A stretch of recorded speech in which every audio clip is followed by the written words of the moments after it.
Woods, 97.3 The Fan. Let's get our heads right on a Thursday that I totally thought was a Friday when I woke up. That's how I started this fine Thursday morning going, well, listen, just one more show, bud. Rip through it. Then the weekend arrives. Nope. Today's Thursday, not Friday. But, hey, nonetheless, happy to be here with you.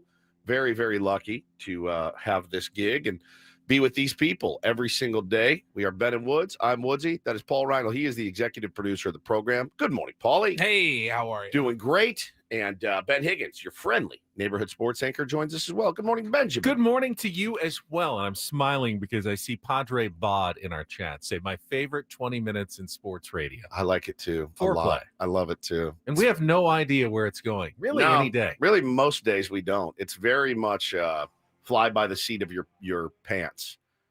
In your case, very short pants. In my case, hot joggers. These are, I'm roasting it's okay right now. For you, They're but very not for me. thick. They're thick. I mean, it's very hot.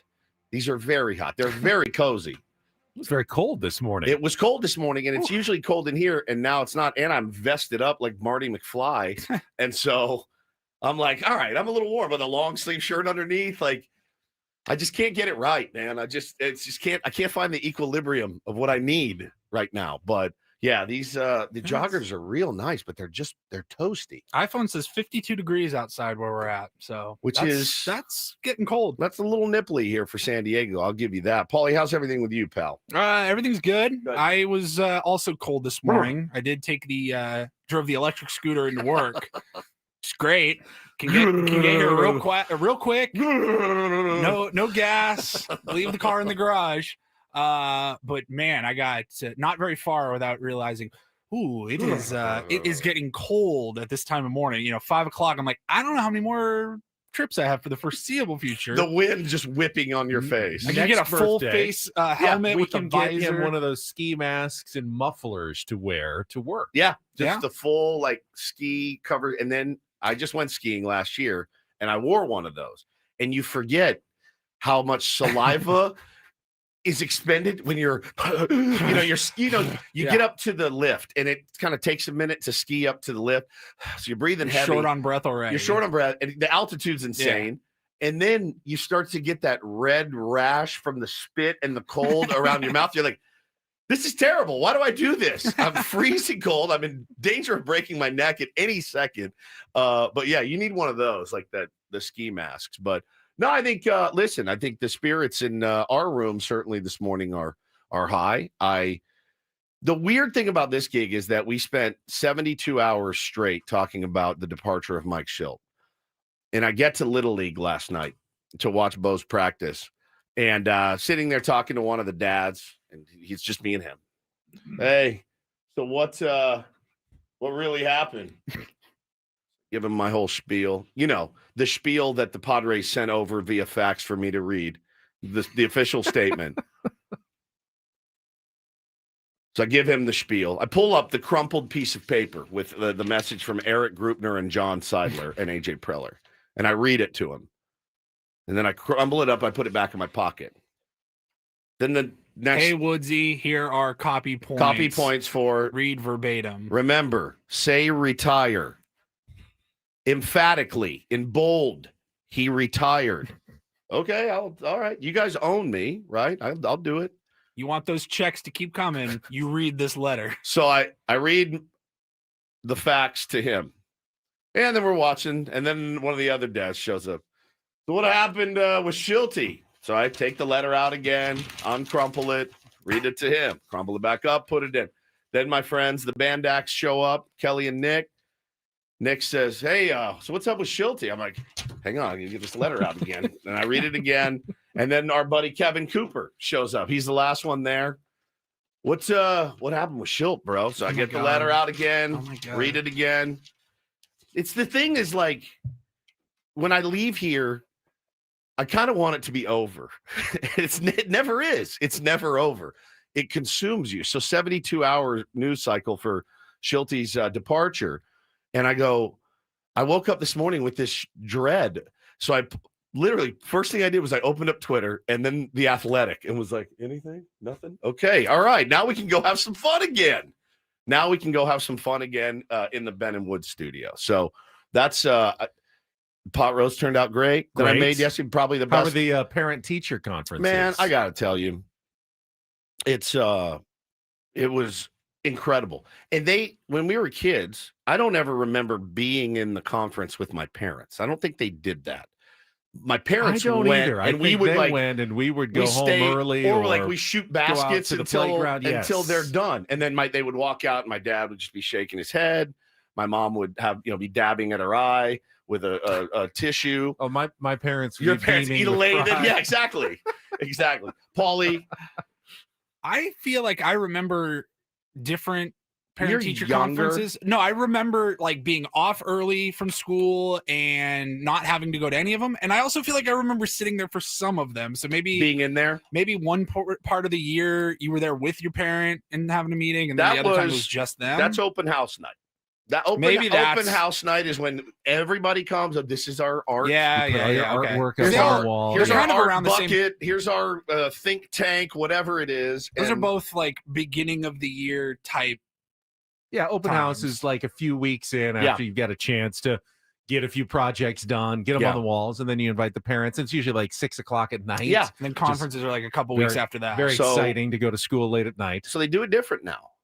So now Bo goes up to the board, and they have the projector, and he has a pointer, and he starts taking us through the presentation, which I thought was spectacular. He did brilliantly. He's such a good writer. Did you buy a timeshare from him? I did not. I would have, though. I would do anything for that kid. As you know, I would buy him a timeshare if he wanted one. But he went up and led it. And then we all sat down at the table and went through all of his packets of stuff. And I couldn't be more proud. And I think the thing that made me the most proud was there's these 6 qualities that they look for. And he hits all of them. But the one that impressed her the most, and it's the one that impresses me the most, is that he is 100% a wellness advocate, meaning he looks out for others at school. And the teacher's assistant was in there with us as well. She goes, "Can I just speak up for a second? Some of the kids were kind of being mean to me, and they don't really recognize me as a teacher." And Bo is actually the one that came in and defended me a little bit as a 7-year-old to say, "Hey, that's our teacher. Like, knock it off." She goes, "He is 100% always looking out for others." And I'm just a wreck at this point. I'm choking back tears. And I just thought it was the sweetest thing. And so I said, I know you're good at math. I know you're good at reading. You're writing. You're working on it, But I said, that's the thing I'm the most proud of, is that you look out for others and you want to make sure that people are okay. And I was so proud of him. So he got to lead it. It was pretty cool. And I couldn't be more proud. It was pretty epic. When we were growing up, there were only bullies and victims at school. I don't know that there were any wellness advocates. Correct. Because if you were a wellness advocate, then you'd open the door to being get your ass kicked. A bully victim. Yeah, exactly. If the other kids are making fun of the teacher, you're like, I guess I have to join in unless I want my ass kicked. Exactly. It's so true. It's so true, man. It was so true. So he was beaming.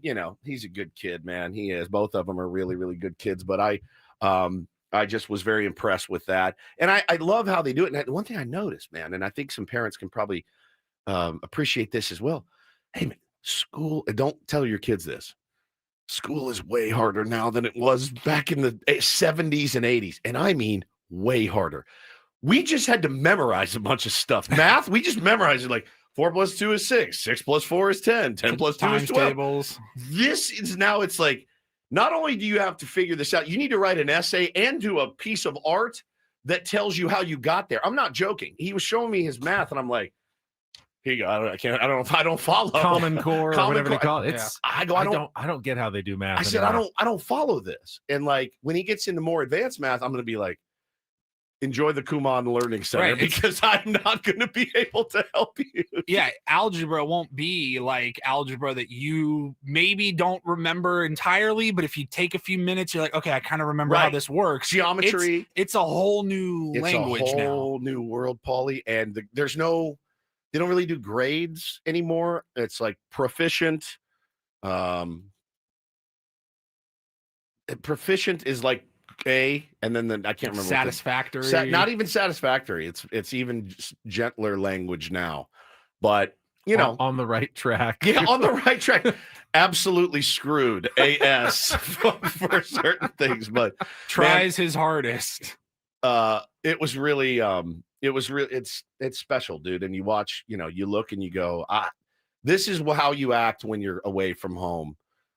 Like that makes me very, very pleased. So it was cool. It was really, really cool. It was excellent. And you know, dads are really a wonderful thing because I got to share this text I got from my dad this morning.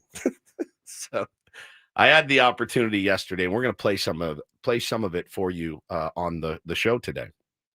Skip Schumacher, our pal, new manager of the Texas Rangers, and a podcast back in Dallas with my radio hero Mike Reiner. Did it last week. And they asked me to come back on again. And they wanted me to see if I could get Skip on their podcast because they're a Dallas-based baseball, you know, heavy show. Dallas's concierge.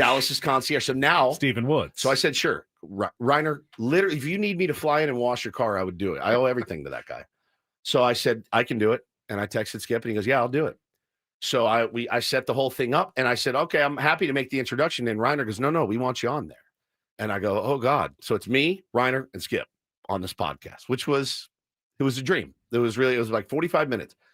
Couple things. We get started. We're talking for about 5 minutes. Skip's giving this answer and Reiner's sitting there like this, shaking his head. I can't hear you guys. Oh, I'm like, oh no. We had some technical difficulties and it lasted longer than you want. When you set up the interview and you set this thing up and you know Skip is running ragged right now. He's got Zoom calls, he's got meetings and phone calls, network appearances. Yeah, dude. Yeah. And so I'm like at this point I'm like, "Oh God, please fix it." Ended up getting it fixed.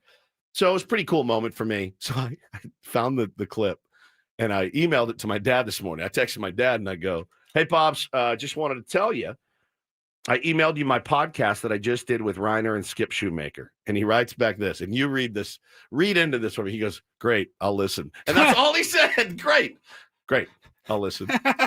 It seemed like I just told him that he has to take the garbage out. You know what I mean? Like I wanted a little bit. I mean, there's an element of, I already listened to you 4 hours a day. Right? Are you adding more to my plate at this point? You think that's it? Like, who cares? It's a Dallas radio icon and the new manager. What are you supposed to be something special? You want him to know how much it means to you that you were on this program with Reiner and Skip. Correct. And to respond. Great. I'll listen. Now, I know my dad with a little bit more, excitement, vim, a little more vim and vigor from my dad. A little more. No, yeah, there's no exclamation marks, no nothing. Gary. Great. Amazing. I'll listen. Do you want to? You don't have to. I should have written back. You don't have to. I mean, you listen. don't have to. You don't have to if you don't want to. I thought you would want to. I'll hear just it. go after myself. Yeah. It's no big deal. It's just like a dream realized. You know, it's no big deal. But it was really good. I didn't talk a ton, but listening to my goat interview my other goat about what he plans to do. I asked him a couple questions about how to install a culture, because that's the first thing he said he wanted to do. And I said, what does that look like, Skip? You just text everybody LFG, with a muscle arm? Like what is actually installing a culture look like? And it's a good question. It is. And I told him the other thing I asked him, I go, all right, here's another one for you. I go, Skip, you've seen what's happened to the Padres in October.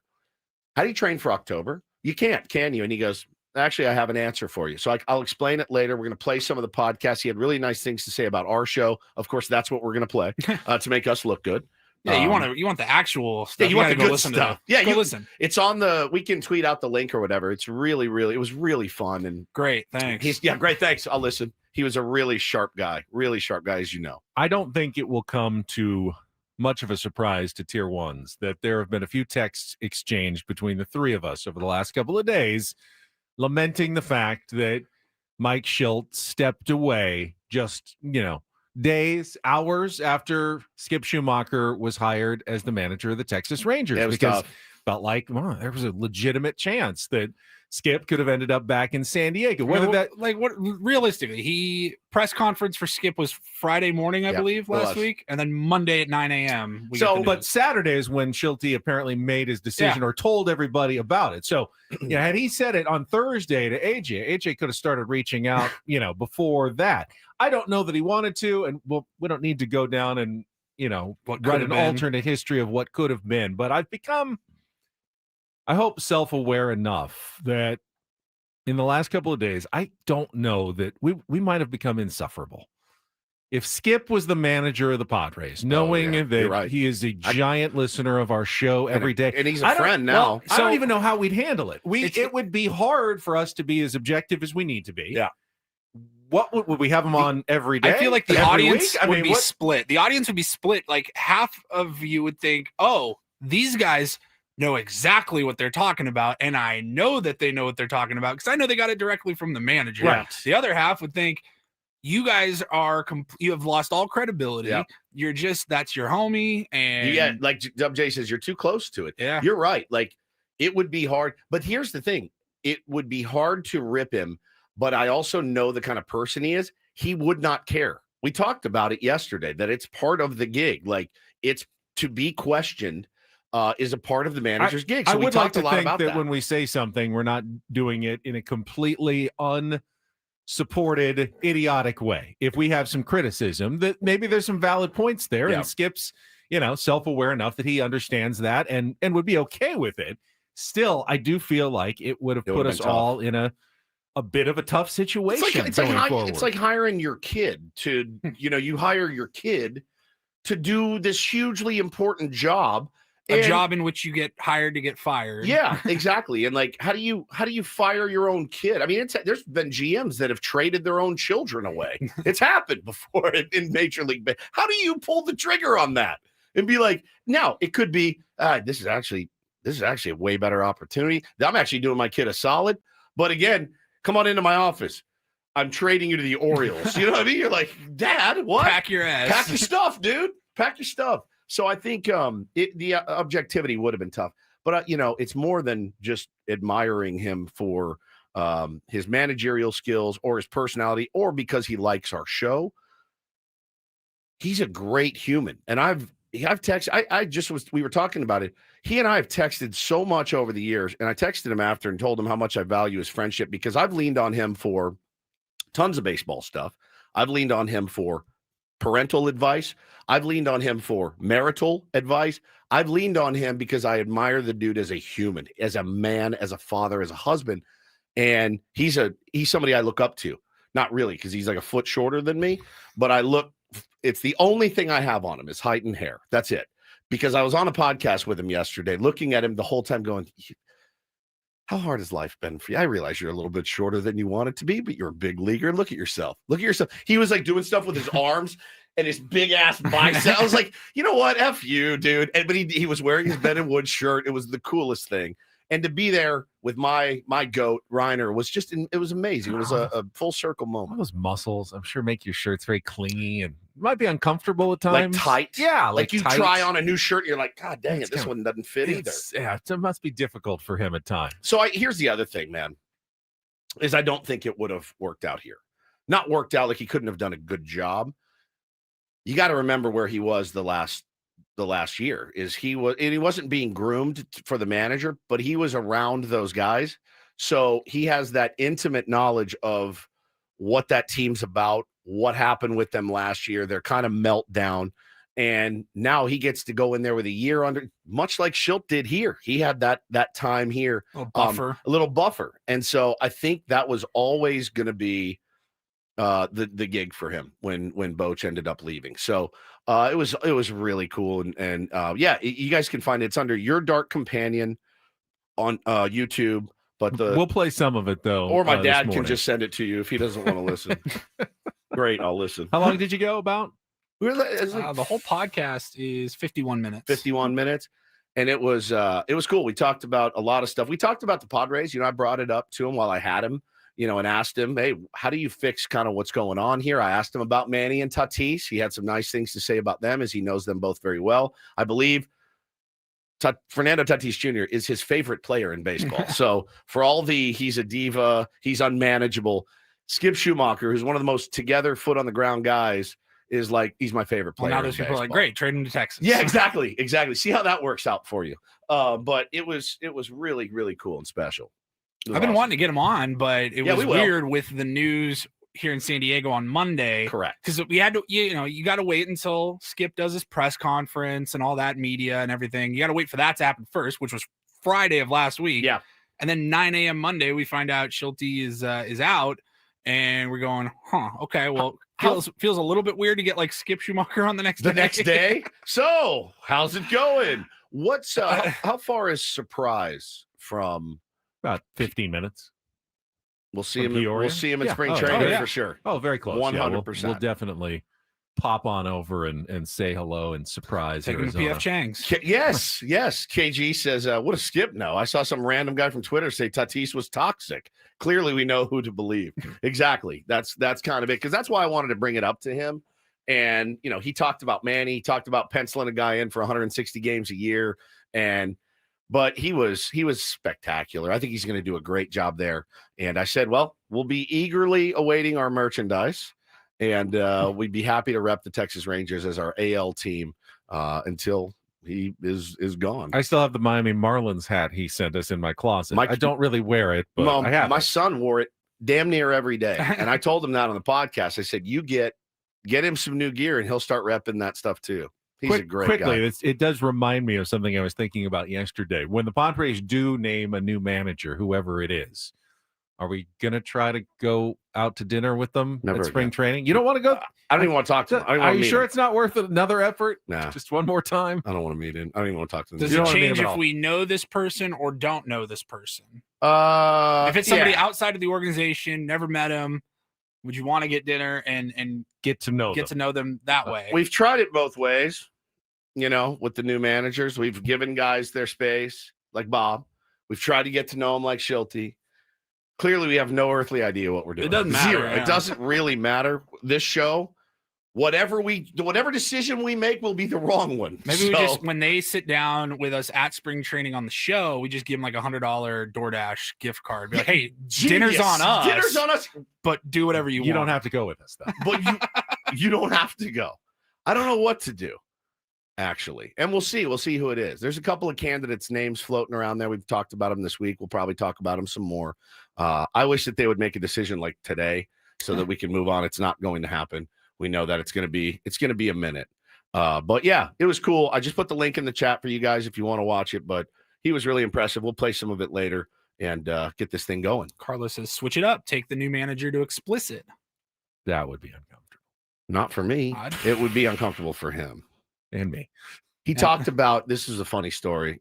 He talked about, Reiner asked him, you ever have a manager that, you could like get a drink with after the game? And he goes, yeah, baseball used to be better about that. And he said, Tony La Russa was that guy.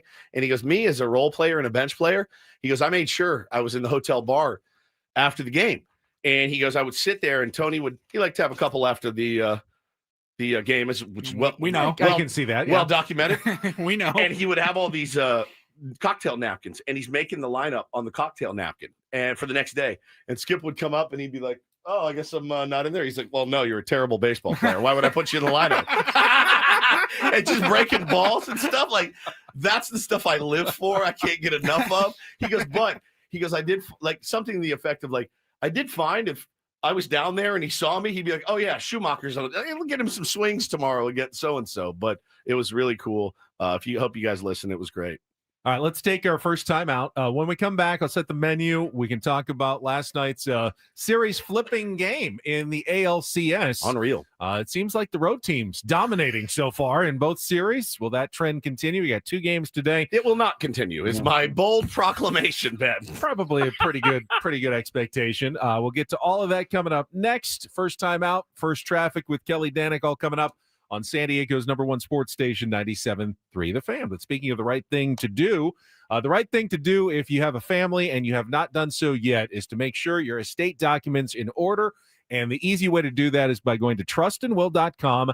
They will guide you through a series of questions. It's basically as easy as like an online survey that you're taking. Yeah. But at the end of the process, which should take less than an hour if you're doing it right, you will have an actual will or trust that will be sent to you, and you can keep in a filing cabinet in a safe somewhere just in case you need it. Hopefully you don't, but if you do, you will have it and your family will have it to be taken care of. So, yeah, very simple. Trustandwill.com. Code is radio20. When you check out, you'll get 20% off of your trust or will.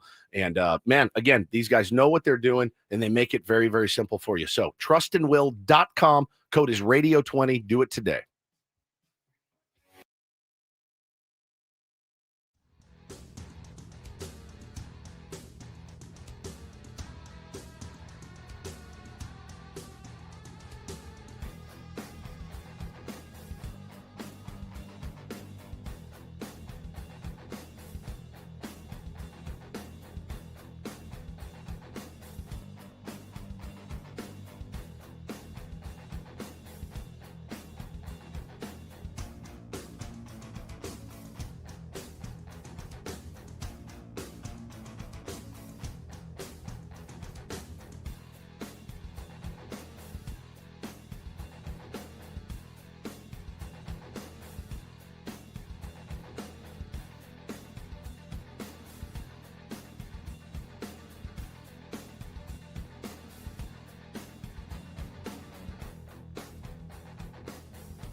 And this pool on this roof. This is all for you. The all-new Humul Casino Resort, now open.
It's a throwback Thursday on the Ben and Woods program, middle of October. It's been a long month. I was thinking the other day. It has. My God. Like 2 weeks ago, we were still at viewing parties, and the Padres were still in the playoffs. It's just 2 weeks ago. Feels like a long time already, doesn't it? It does. I've had this tournament on the 21st, and I'm going to play in Arizona. And so, of course, you're looking forward to that. And I remember early in October, I'm like, it's got to be the 10th at least. And I would look at my phone. It was October 3rd. I'm like, I'm like a week behind. So I'm champing at the bit to get out there and play some baseball next week. But yeah, it's been a little bit draggy for sure. Coming up on the program today, as I mentioned, we'll talk a little baseball, what went on last night, ALCS, and then 2 games coming up today. In our 7 o'clock hour, a Padres Smörgåsbord topic of the day. And start turning our attention to the 2026 roster. Clearly, there will be changes, additions, some different guys, but there are also, will be a lot of guys coming back from last year's team. The topic today, you guys want to start thinking about it, who is going to step up for the Padres in 2026? And by that, I mean, who's going to make the biggest jump in performance from what we saw last year to this year? Who are you putting your chips on? Who are you betting on having a good season? Now, it can be a star player who you think had an off season, is going to jump back. It can be a role player who you think is going to step forward and be a more key contributor. So it'd be like position player. Maybe didn't have a great 2025. You're looking for the bounce back in 2026, or maybe even had a good year in 2025, but you're like, no, that's an all-star. Have a great year next year. Could be a guy who you barely saw. Maybe a minor leaguer who you think is going to have a solid big league season. Someone who you feel like is on the rise in the San Diego Padres organization for 2026. It gets us kind of a way to start talking about the roster and what it's going to look like in next season for the San Diego Padres. 8 o'clock hour. Our guest on Thursday, of course, is Eno Sarris from The Athletic. We'll talk some smart baseball with Eno at 8:35. Of course, all guests on Ben and Woods appear on the David P. Shapiro fan hotline.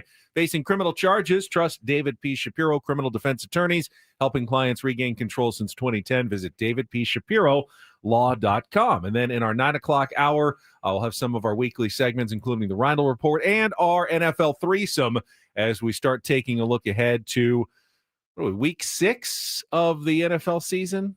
Week 7? Week 7 of the NFL season, which starts tonight. And we'll take a look ahead to what we'll have for you here on 97.3 The Fan and more. Before that, we've got a real or fake game, a chance to qualify for the trip to Las Vegas at 8:20, and with our game without having to take on Woods, and don't do this as well. So that's what's coming up on the program today. We'll start in baseball, though. What happened last night in Seattle had to be very disappointing for those fans after waiting for an ALCS game for so long. We'll get to that after traffic on 97.3 The Fan. From the 855 Get Ross Traffic Center, protecting San Diego after accidents or injury, here's Kelly Danick. Traffic is brought to you by Park 101 in Carlsbad, North County's football headquarters. Crash the Coronado Bridge heading over to the island just past the 5. It's got the right lane blocked. Once you're past it, it's going to stay pretty sluggish on over to the island. Fortunately, that is our only problem spot on the roads right now, guys. Football is back, and Park 101 in coastal Carlsbad is your game day headquarters. 10,000 square feet, 19 TVs, Bills Backers Club specials, cocktails, and ice-cold beer. Park 101 at Carlsbad Village, North County's home for football. I got to try that place. I'll bring my husband, even though he's a Bears fan. I'm Kelly Danick with Ben and Woods, San Diego's #1 sports station, 97.3 The Fan. I love when she riffs. It's my favorite. Actually, I do. I love it. But nice to have some, personality. Yeah, nothing wrong with being a Bears fan. No. Kelly's husband. No. AI Kelly Danick today. No, Have I met absolutely Kelly's not. husband? Yeah, Chuck. Chuck. Okay. Great dude. I love the both of them. They're both are fantastic. so people. great. I like when her dogs are barking in the background of her traffic. She has like 14 dogs, so she's the great. We rarely actually get to see Kelly. Yeah. Just every once in a while when she's in the building, but usually she's doing her reports remotely. So we're just listening along with the rest of you as to what's going on with the traffic and what's going on in Kelly's world.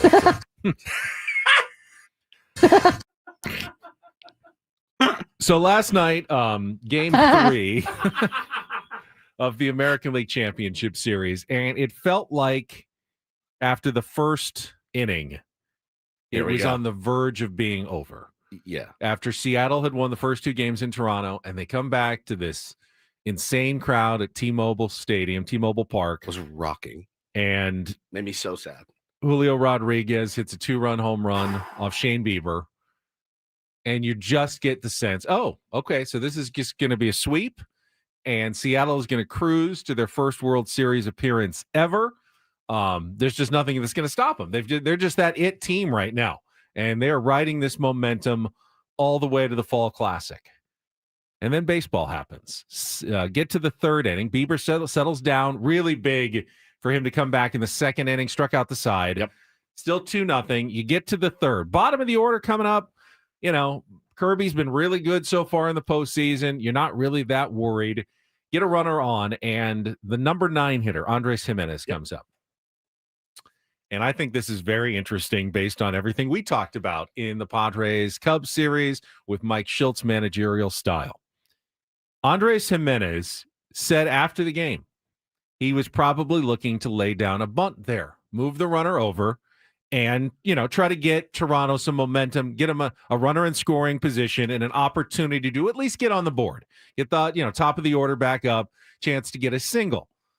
The Mariners, though, were also thinking that and kind of pinched in on the corners, thinking, all right, sacrifice bunt, which caused Jimenez to rethink his strategy. And he said, you know what, I'm going to swing away.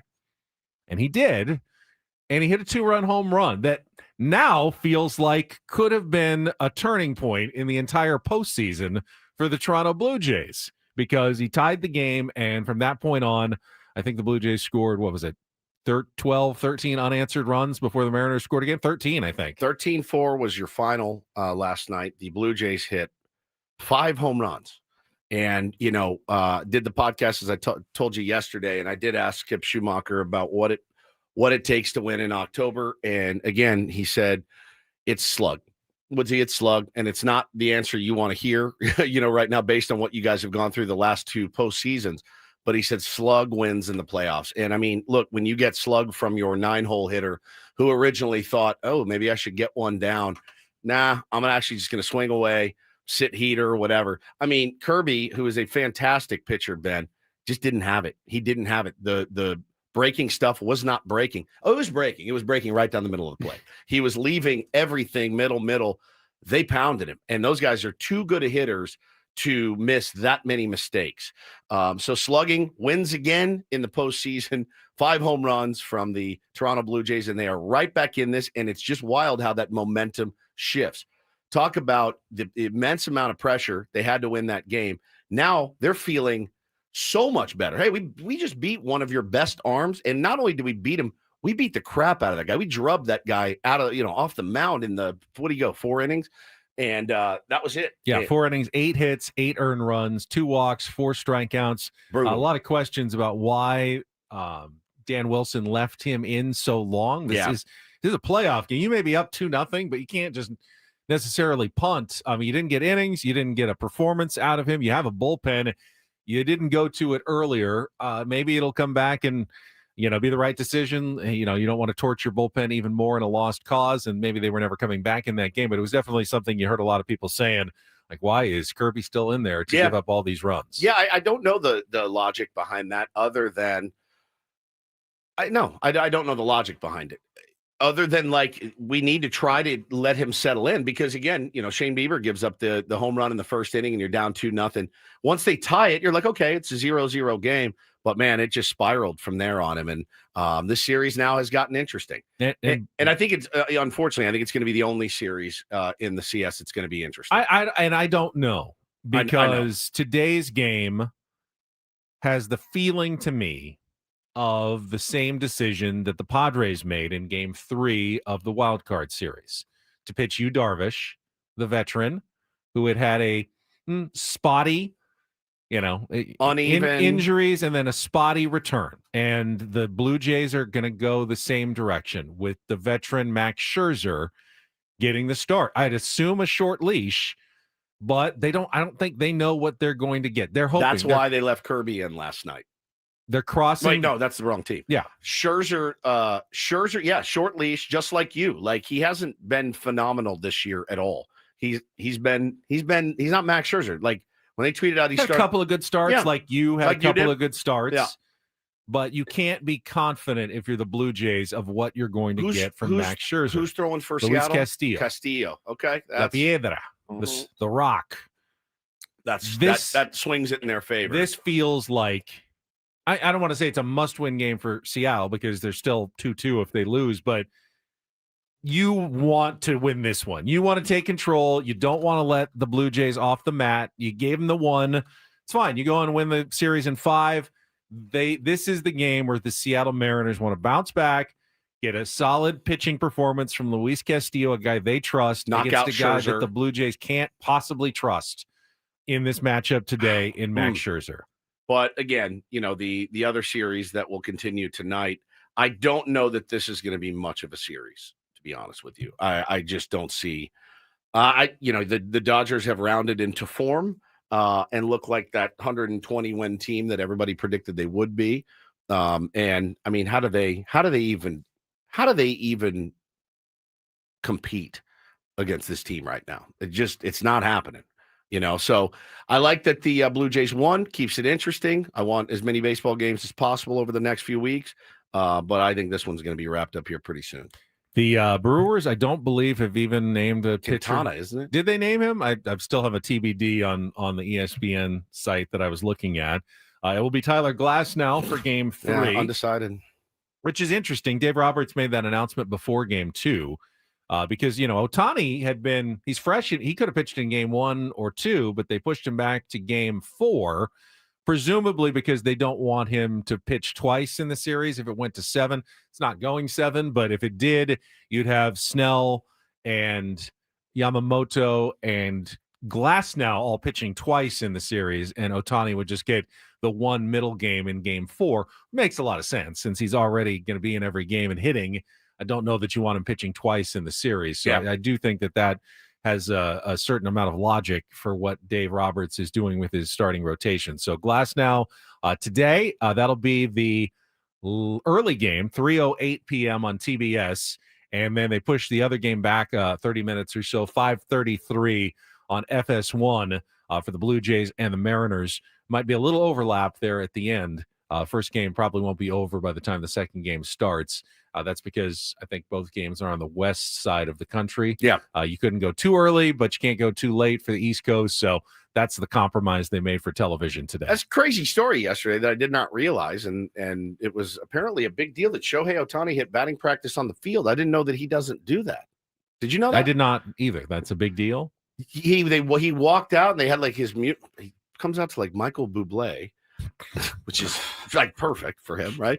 And they were blasting Michael Bublé, and everyone's like ripped up in applause because he's coming out and he's like, "Yeah, hey!" Like Michael Bublé, and he's gonna go up and hit BP. I guess he put one off the roof too. So yeah, him going out and hitting BP at in with the other guys is something new. I just learned that yesterday for the first time. Clearly he has not had a very good postseason at the Dish. Yeah, no, it's not been great. Is this a sign of panic a little bit? Like changing your routine, probably changing it up a little bit. I don't know. Maybe. Are the Dodgers concerned with right. the long-term commitment there? When you're super $7 a year, when you're superstar has 2 knocks or whatever it is in the playoffs. He did okay against Cincy, didn't he? In this series, I think he has 2 hits. And you're still just beating the crap out of the Brewers with literally like without breaking a sweat in the last game. It's a nice luxury to have. It's a very nice luxury to have. You talked about slug. Yeah. And they're getting such contributions from Teoscar 5 through 9 is huge. And the fact that, with Will Smith back, they had Teoscar batting 6th last game, a guy who has already hit 4 home runs in the postseason. Yeah, it's a luxury. And Max Muncy is deep in the lineup. He's, always a danger to go deep at any time. Yeah, he almost hit that grand slam in Game 1 that would have put that. I mean, he was an inch away from a grand slam. Then he hit the homer in the next game.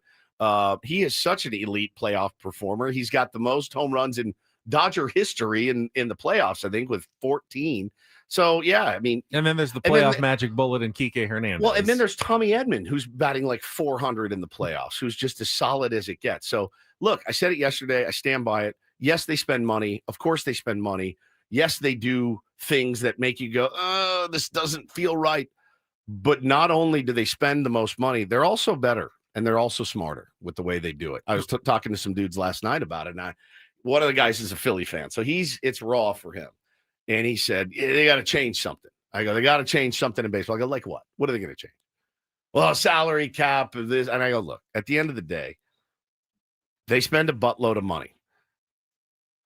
The money that they spend is usually pretty smart. They spent a lot of money on guys like Kirby Yates and Tanner Scott. They have the luxury; they don't even have to pitch them. I mean, you spend that much money on a reliever, you don't even have. To me, that is the problem, though. That's a bit of a problem for baseball. If they win, and let's brace ourselves. Yeah, it's coming for the very likely scenario that the Dodgers are going to win a second World Series championship. They will do it, having not even scratched really their potential of what they could have been this year. They were a disappointing team in the regular season. Yeah. They were a disappointing team in the regular season. You think they're going to give one frog's fat ass about how they played in the regular season if they hoist I that? think traditionally they'll be like you used to be disappointed when you didn't win as many games as you thought you could have in the regular season. Yeah. But you talked about it yesterday, load management, like the Dodger way. If you put a little bit less importance on the regular season in hopes of gearing up for an October run, do you really call that? If you win the World Series, you don't call it an unsuccessful absolutely season. fine if you're the Dodgers and the Dodgers fan. But if you are the rest of Major League Baseball, if you're MLB and the Dodgers win another World Series and then go out and probably in the offseason add more stars, Tucker and sign more big stars, and you know that just coming back, the guys are probably going to have a much better year than they did last year. They've already won 2 in a row, and they are going to be so vastly overwhelming favorites to win it again. Yeah, in February. Doesn't the other 29 teams just start to get discouraged? Fan bases just start to get discouraged. Sure. And like, what's the point of all this? That's a danger for Major League Baseball. That's how people felt about the Yankees though back in the 90s. Any dynasty, that like that. The what are the Patriots doing? Now, again, that was more of an even playing field with the salary cap, but I lay in bed at night and I think about how is this going to work? But truly, man, their strategy of being able to having the luxury to keep guys like Snell and Glasnow's innings limits down, because here's the thing though, and I'm like kind of making the case for him. They were able to develop guys like Knack and Sheehan and Kasperius that can get you through those games in June, July. But if that is truly the inefficiency, if that's the way, hey, we need to do it the way the Dodgers do. Well, how do you do that? You need to spend 3 times what you're spending right now. No one else can do it. Yeah. You always copy what the winners are doing. Oh, let's copy what the Dodgers are doing. Okay. All right, so let's not play any of our star players. Yeah. Let's sign a bunch of other players to play during the regular season. Nobody else can do that. They have cornered the market. They are the only team that can operate this way. No, they're not the only team. The Mets can do it. The Yankees can do it. They don't. Red Sox could probably do it. They don't. Okay, even if those teams did it, what about the rest of baseball? If that's truly it's a 4-team league, basically. What if like only one team was allowed to have any analytics? Like the rest of the teams couldn't. Analytics were really, really expensive, and everyone else just had to fly by the seat of their pants. But one team got to know all the numbers. That team would dominate. I feel like it used to be that way, and they were the team that was the advanced, ahead of the game. Look, I hate them too. I get it, but like I said, I'm not mad. I'm bitter. They are ahead of the game in every facet of the game. Paulie, they're 4 years ahead of the game. Yeah. They looked at the lockout coming in 27 and said, well, let's do this. Let's defer this. Will he take it? He will. Okay, let's do this. Let's set this up. Planning ahead, knowing let's win 3 World Series in a row, and then we're going to lock out. But at least we've got our 3 that we can sit on. And I fully expect them to win this year, and I fully expect them to win next year. They're just going to get better. There's no reason to think they won't. Right. They won't be. They should be better next year than they are this year. There's no question. After they spend a bunch of money. It's like a snowball rolling down a hill, collecting more. I'm curious. I want to hear some of your conversation with Skip Schumacher on the podcast from yesterday in Texas. We'll get to that next on The Fan.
Got our Padres Smörgåsbord coming up later this hour, taking a look at the 2026 roster and finding a player. And the best way to improve your team is always from Within. within. Yeah. Best way to improve yourself Is to look inward. True. That's it. Padres will need probably multiple players to have better seasons Yeah. in 2026 than they did in 2025. Yeah. And that comes from both the pitching and hitting side, I would think. We'll take a look and see who we think has that room for improvement and is poised for a big 2026 coming up in our Padres Smörgåsbord. But as you heard in our first hour, our friend Woodsy yesterday got to live a bit of a dream when he joined his good friend Mike Reiner from back in Dallas, the guy he listened to growing up every morning on the radio. Afternoon. Every afternoon. I thought they were in the morning. So They were it was an afternoon show. Yeah. And now he's doing a podcast called Your Dark Companion. Yep. And you facilitated a meeting between Reiner and the new manager of the Texas Rangers, Skip Schumacher. Yes, I did. And, Reiner's a baseball lifer. When they opened the new ballpark, they brought him in they brought him in to say goodbye to the old ballpark. Like they did a whole feature. He was the guy. So he is as baseball as it gets. And he was very skeptical about Skip Schumacher. You got to remember, Skip Schumacher was on that Cardinals team that handed the Texas Rangers one of the most devastating moments in their entire franchise history. Nelson Cruz dropping that fly ball, David Freese coming around. Skip Schumacher was on that team. So they're like, oh, great. A Cardinal is coming in. That's how they roll, right? And I said, man, Rhines, you're going to love this dude. You're going to absolutely love him. And we talked on the podcast last week, and then they invited me back. And they invited me back because I knew Skip and I could get him back. And they wanted me to be on there with him. You were AJ Hawk yesterday. Yeah. Oh, yeah. That was just. Skip, this was awesome. Thank you so much for your time. Woodsy, thanks for making this happen. You're just holding Thanks both for of their being there. hands, to connect them. Just sitting there. Just sitting. No, I did get to speak up a little bit, and Rhines asked him how he started listening to Ben and Woods. Yeah, very. So did you do a show with Ben and Woods, a regular weekly thing or something? No, he just listened, right? Just driving in. Yeah, I lived in Orange County, which is about an hour away from Petco Park in San Diego. And as a coach, my family lives here. I didn't want to uproot them and move them. And so I would commute every single day. And I started listening back as a player when I was with the Dodgers to the radio show. His name is Dave Vassay up in LA. At me and my Nick Punto, who's a former player, who's my neighbor. We would listen on the drive up there. And it was just really cool to listen to a different perspective from either fans or radio hosts. And Dave Vassay was really good. So I decided I'm going to do the same thing on the way down to San Diego. And I decided to pick Ben and Woods. And it actually really started the year before COVID. But during COVID, it was unbelievable for me. Driving in, listening to Ben and Woods, and it was getting their perspective. They're really smart. I know he doesn't want to admit that, but they see the game in a different way that really opened my eyes in a fan's perspective. And so I was very interested to listen to them, and it just ended up being a friendship that lasted 5 or 6 years. You want to elucidate further on that, Woodsy? Yeah, but you want to talk about panic is when, I ran into Skip at the ballpark, I think, down in the clubhouse. He's like, hey, I love your show. And I'm like, excuse me, you listen? And it is like the most terrifying feeling because you forget, Rhines, and you know this, man, you get in there talking with your buddies and you're just talking and you forget that there are people listening. And it was a good lesson for me. And it still is. Like I told a story the other day and I got a text from Bud Black and he said, your story about the nude spa that you went to had me rolling at 6 a.m. And my mind just blew up. And I go, buddy, you heard that? And he's like, hell yeah, I heard it. And it kind of makes me sick because you get loose in there and you're talking and you're like, who's listening to this right now? And so we heard that and we loved Skip. We were so happy to have him with the organization, obviously. And I would bust his balls all the time about the Cardinal way because we played them in the playoffs and it was like, I'm like, who are you rooting for? It was really fun. And we are pretty like-minded as well. And like, I'm a dad, and I've leaned on Skip over the years. We're both big mental health advocates as well. So that's something that we connected over. There's a lot, man. And I admire him greatly. But it was a real panic that set in the first time. I'm like, you guys, the first base coach is listening. Well, you better clean it up. Like, we really better clean it up a little bit. I know what you're thinking. I get it. That was the most self-serving clip. Yeah, that's why we played it. Any radio show has ever played. That's why we played You'll it. be absolutely right. Yeah, absolutely.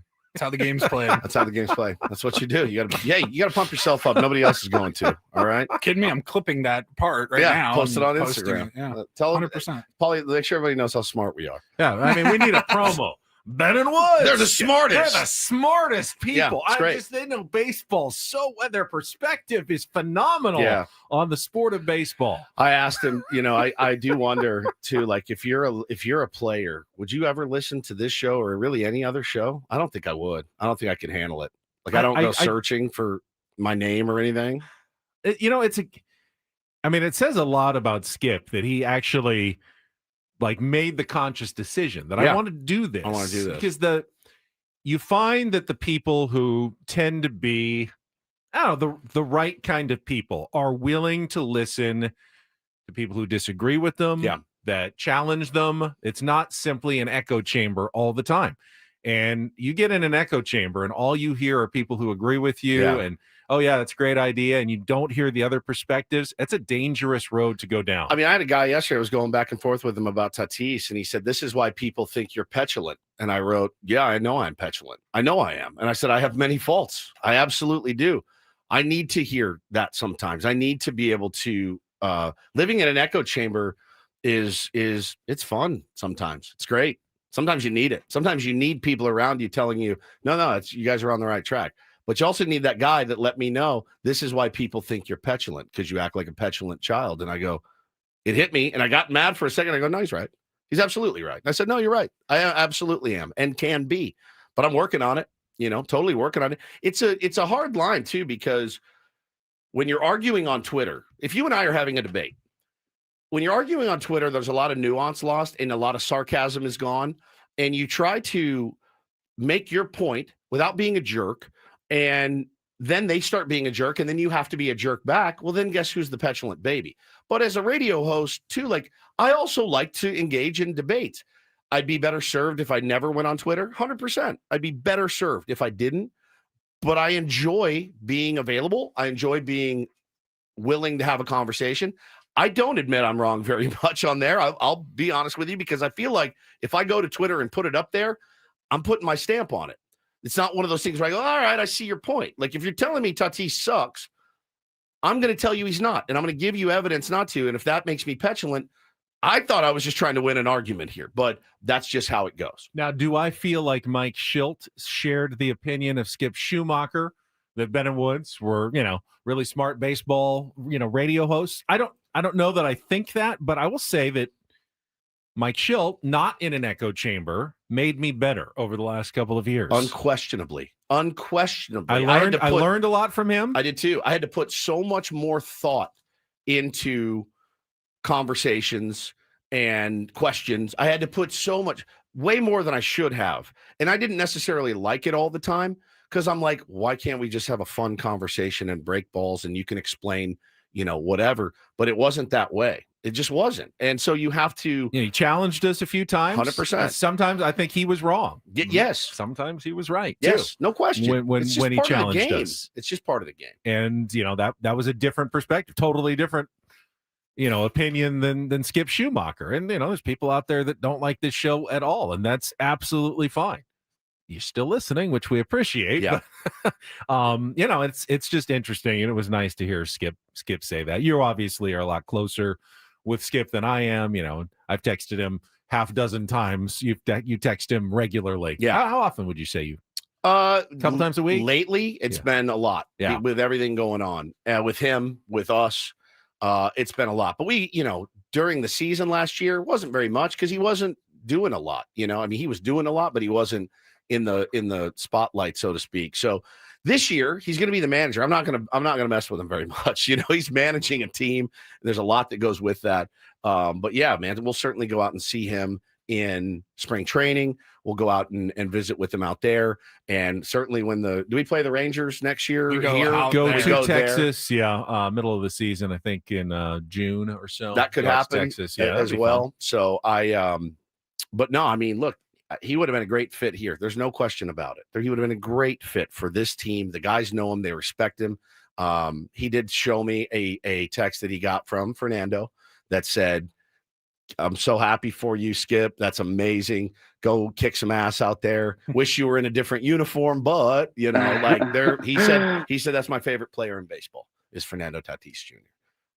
So take that for what He's it's got worth. good taste. He's like literally the most grounded human I know. And he's like, He's also a manager of the year. He's also manager of the year. And he's like, that's my guy. That's my favorite player in baseball. So, take that for whatever is worth. But it's nice for me to get the perspective because I send him stuff and he sends me stuff about his son, Brody. And I send him stuff about Bo and his baseball. And he was so kind when Bo made his pitching debut and struck out the side. And I sent him the video. He was like, F yeah, dude. Like, it's cool. And so he is a guy I'll lean on, Ben, in the upcoming years because he's been through all of this. The travel ball, the showcases, all the stuff that Bo really wants to end up doing. He's going to be my resource for it because he's lived it. Meanwhile, the search for a new Padres manager is underway. We have heard really next to nothing.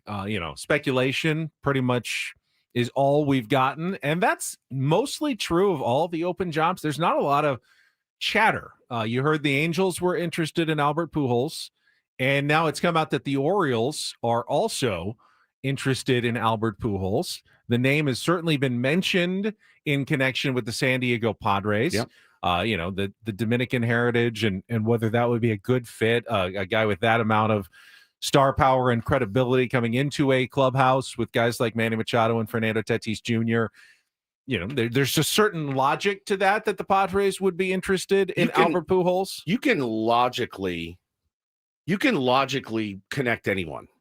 Literally anyone. I mean, if you logically throw out a name, Scott Service, okay, no problem. Well, he's in the organization. He's already in the building. Nick Hundley, former Padre catcher, good idea of what goes on the field. Pretty fiery guy, but also a player's guy. Rocco Baldelli, has management experience. He led a young team in Minnesota.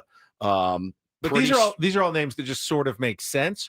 AJ Preller could think there's no chance I'd be hiring that guy. It's, we don't know what's going on in his head or who's an actual candidate. We're simply just throwing out names. We're simply looking at the list and this seems reasonable. What manager, what style, who is the right fit? Not actual names, but who is the ideal candidate? Because we've talked about it. It's kind of absurd that AJ's hiring his 5th full-time manager or whatever it is. Yeah. Not a lot of GMs do that, especially in just a span of 10 years. Well, I'll be honest with you, and Paulie. We've seen him we've hired the no names, we've hired the big names, we've hired the yes men, we've hired the veterans. Be honest, I thought Bob Melvin was the right manager for this team. I was convicted in it. I have egg on my face because of that. He was not. Bob Melvin, and I don't hate Bob at all. I did piss me off when that season got away from them and he did nothing about it and quit. So Mike Schilt's case is a little bit different. I also thought when Schilte got here, I go, all right, I'm willing to give this guy a shot. And then I thought he was the right manager when we're winning winning playoff games. And, he was the right manager. I think he was. I don't know that there was anyone. Bob won twice as many playoff games as Schilt. I don't think there's anyone who could have done a better job than Mike Schilt the last 2 years, getting more out of this team. I mean, it's hard to say with the same players. It's hard to say that. I have no idea. I don't think so. Well, Pat Murphy could have done a better job. I don't think so. I mean, he had the same players. I don't think that they hit more in the postseason with a different manager. It is what it is. I think he got the most out of the teams that he was given the last 2 seasons. Yeah. He was the right manager for the job. So you ask what it looks like. In my mind, it looked like Bob Melvin. That was the one. I thought this is perfect. Garners respect, universally loved, 100% grades across the board. I spent hours digging into Bob Melvin. Hours. Texting all sorts of former players and people that covered him. 100% marks back. 100. Mm-hmm. Now, I did the same to Mike Schilt. I didn't get that. I didn't get 100% across the board. I didn't. And that's okay. He came in and won 90 games twice, took us to the playoffs, and now he's gone. So I don't know what it looks like, Paulie.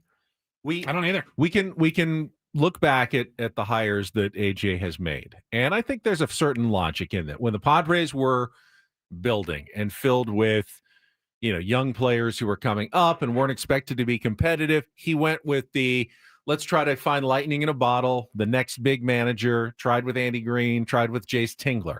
When they started adding to payroll and bringing stars in, all right, we need experienced guys who've done this before. Bob Melvin, Mike Schilt, managers of the year. This is still a team that is going to be trying to compete for a World Series title that has stars on the team. So my thinking is expect someone who's done this before, who already has a name established as the next manager. Does that mean that a guy like Ruben Niebla is out? A guy like Ryan Flaherty is out because they haven't done it before? I don't know. Maybe the fact that they're familiar with the organization gives them a leg up. But I don't see someone's bench coach from another team that has no knowledge of the San Diego Padres coming in and going, yeah, I'm the right guy to, lead this team that I don't know into the future. If it's a guy from outside the organization, I'm expecting it's going to be an experienced, a big name that's been there before. Now, you can make the case for that guy, too, by saying, hey, you know what this organization needs? A fresh voice and a fresh set of eyes. You can make the case for anything. I can spin any line of BS on anybody they hire. Anybody. You can. I don't. And nobody knows if I'm right or wrong. I don't really think the organization needs a fresh voice. I'm just saying, if they did hire one, you could spin it. I mean, you have a bad season, you need a fresh. Padres have had 2 good seasons back to back. I'm not going to evaluate everything based on whether they won game 3 against the Cubs or not. That doesn't mean you had a bad season. You had a good season. So you don't need a fresh, big changes being made. You had 2 good seasons. You want to try to keep as much of that as possible and then just figure out a way to win one more game in a postseason series. That does not mean major changes. That means almost no changes whatsoever. But I'm just telling you, if AJ hires somebody that doesn't have any experience and is from out of the organization, you're going to have to make your peace with it. Because, again, here's the soup. Eat it or don't. Most names that get floated out there are first-time managers. A lot of them are. I've seen a lot of retreads, too. I mean, I can understand internal candidates, Esposito, Niebla, Ellis, people who, because that would mean we want to keep as many things the same as possible because we like where we are. I could see someone who's done it before, who's been an established manager because we are trying to win and we need someone who's not learning on the job. I cannot see someone coming in who's never done it before and doesn't know the San Diego Padres and is going to want to make a bunch of changes. I just can't see that as being the direction AJ Preller or Eric Grupner or John Seidler are going to want to go. Well, imagine. Here's how I'm going to overhaul your organization. Imagine thinking that they've ever done anything the way we think it should have been, or the way we thought it would be done. That's true. Right? All right, let's take a time out. Let's get to Don't Do This is coming up next. Hey, it's not only Snapdragon Stadium that gets criticized for having a horrifically bad playing surface. We'll tell you where players are very upset with on the NFL level and Don't Do This coming up next on San Diego's #1 sports station, 97.3 The Fan. First up, though, Prize Picks, daily fantasy for everybody. Millions of users, billions of dollars in awarded winnings with Prize Picks, where you're just picking against the numbers, setting lineups between 2 and 6 players with a chance to win real money while you're watching sports. And keep an eye out for all those special squares as well, opportunities to win big with their max discounts this week. Steph Curry discounted, only needing to go for more than half a point for their game on October 21st. First game of the professional basketball season coming up. Keep an eye out for Steph Curry, the discount, a max discount. You put that in your lineup with 5 more players, you have a chance to win just by picking more or less against the stat projections. Just make sure when you download the app, the Prize Picks app, you use the code KWFN to get $50 in lineups when you play your first $5 lineup. It's code KWFN, get $50 in lineups when you play your first $5 lineup. Easy to use, easy to put your money in with Venmo, Apple Pay, or MasterCard. And then, of course, you want it to be easy to take your money out when you win. I've done it before. It is. Money is in my account in minutes. And then, go back and win some more with Prize Picks, where it's good to be right. Must be present in certain states. Visit prizepicks.com for details.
Pool on this roof. This is all for you. The all-new Humul Casino Resort, now open.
Padres Smörgåsbord coming up in about 10 minutes. First, though, it is time for Don't Do This. It is brought to you by Trust and Will. Don't. Leave your entire estate, house, kids, and life savings up to chance if and when you die. Do. Set up a trust or will online at trustandwill.com. Yes. It is a lot more affordable than you think. Visit trustandwill.com for more info. Woods, would you like to get us started? Yes and no. Yes and no. You have little ears in the car. You might want to turn this one down. I don't know how to do this. Cal Raleigh, his nickname is the Big Dumper. Oh, I think I know what story you're talking about here. There was a guy in a shirt when they were playing in Seattle, and he had a in Toronto. He's a Blue Jays fan. Yeah. And he had a shirt on, and he was front row, and it was in the shape of, well, a plug. And Ben came in the next day and goes, "That's a lava lamp." I said, "It's not a lava lamp. It's not. It's not a lava lamp. Yeah, Mark Grant has one of those on his desk in the broadcast booth. A lava lamp, but not what this is. This is something different entirely." And the gist of the shirt is, get it? Big Dumper, that shirt with that shape. No, thing, please explain. That, I guess, would you call it a marital aid? Potentially. So he wore it to the game. He wanted the Blue Jays to stop up the offense. Correct. Production of Cal Raleigh. Cal Raleigh. Correct. I racked my brain for what that conversation with his wife sounded like as he left the house. "Hey, I'm going to wear this. I'm going to wear my lava lamp shirt." Where are you like, sitting? "Honey, "No." where's my lava lamp First shirt?" row, right? She's like, "You can't." Right He's like, home "No, plate. I'm doing it." And of course, Raleigh hits a home run in that game. They dominate. Well, now adult side Cam Soda has come out and said they want to hand out Cal Raleigh Big Dumper Lava lamps. lava lamps to fans. And I don't know that Cal's going to say, "Sure, use my name and image and likeness on these." But the VP, Darren Parker, said it's our way of giving fans a playful keepsake to commemorate your legendary swing. And let's be honest, your equally legendary nickname. If the team's open to having some fun with it, they won't be. We'd love to make the Big Dumper giveaway happen and spread a little cheeky joy throughout Like the an stands. actual giveaway at the stadium. At the stadium. Here you go, kid. First 30,000 fans. Get a Cal Raleigh. I know they lava sometimes have lamp. giveaways that are only for like kids 16 and under. Right. Is this the first giveaway ever for adults Is 21 that a and theme over? game ticket? It's a theme game. Don't forget to get your theme game ticket for the Padres.com/theme games. You can't get your prize without a theme game ticket. for the plug. I'm going to call that a "Don't Do This." I will agree with you, and we will move on. You know what? It's not just Snapdragon Stadium. And by the way, haven't heard any complaints this year after the miserable playing conditions that existed as they were trying to dial in the grass last year, and you could see just how bad it looked, and players were complaining. They had to move a wave game from like home to road because conditions were so bad they were not even able to play. They seem to have ironed that out this year. Now, unfortunately, in Pittsburgh at Acrisure Stadium, they're experiencing some of the same problems. In fact, they got so bad for the Steelers-Browns game last week that players on both sides expressed outrage and concerns to their Players Association about the embarrassing playing surface. It looked terrible. Players said you just step on it and the grass would just basically come right off. Was that the one where the kicker stepped and just did a complete slide out? His foot went down like 6 inches into the ground. Chris Boswell is the one, missed a fourth quarter field goal as he was trying to plant his foot and it wouldn't plant. Special teams captain Miles Killebrew suffered a, quote, significant non-contact knee injury as he planted his leg on the turf. Cameron Hayward, Steelers captain, said, "I lost one of my teammates. Kind of makes me sad about it." Yeah. And he said, honestly, it was the field conditions at Acrisure Stadium. Mike Tomlin, the coach, asked about it. He said, "Yeah, can't hide it. It was terrible. They are addressing it. They're replacing the field. In fact, it had already been scheduled to be replaced, but didn't have time to do it before the game so it could get, settled and set in. So they had to play it on a really, really bad field. And it's kind of the debate, because most players will tell you they'd rather play on grass than artificial turf, which generally leads to more injuries and non-contact injuries. But they said, but that it can't be like that either. I mean, they want perfect, regular, natural grass turf to play on every single week. But when you're a winter sport, it's not always going to be ideal. You are a gazillion trillion dollar entity, the NFL. No excuses. It's hard, yeah. I get it. But at what cost? The cost of player safety?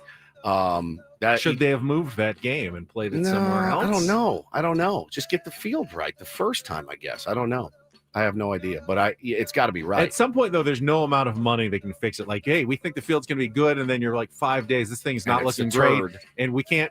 It's too late to replace it. It's too late to do anything about it, and then you're just stuck. And it's literally stuck. We'll replace it immediately after this game, but until we play it, there's nothing we can do about it. All right, let's do a little doo-doo this. This got me.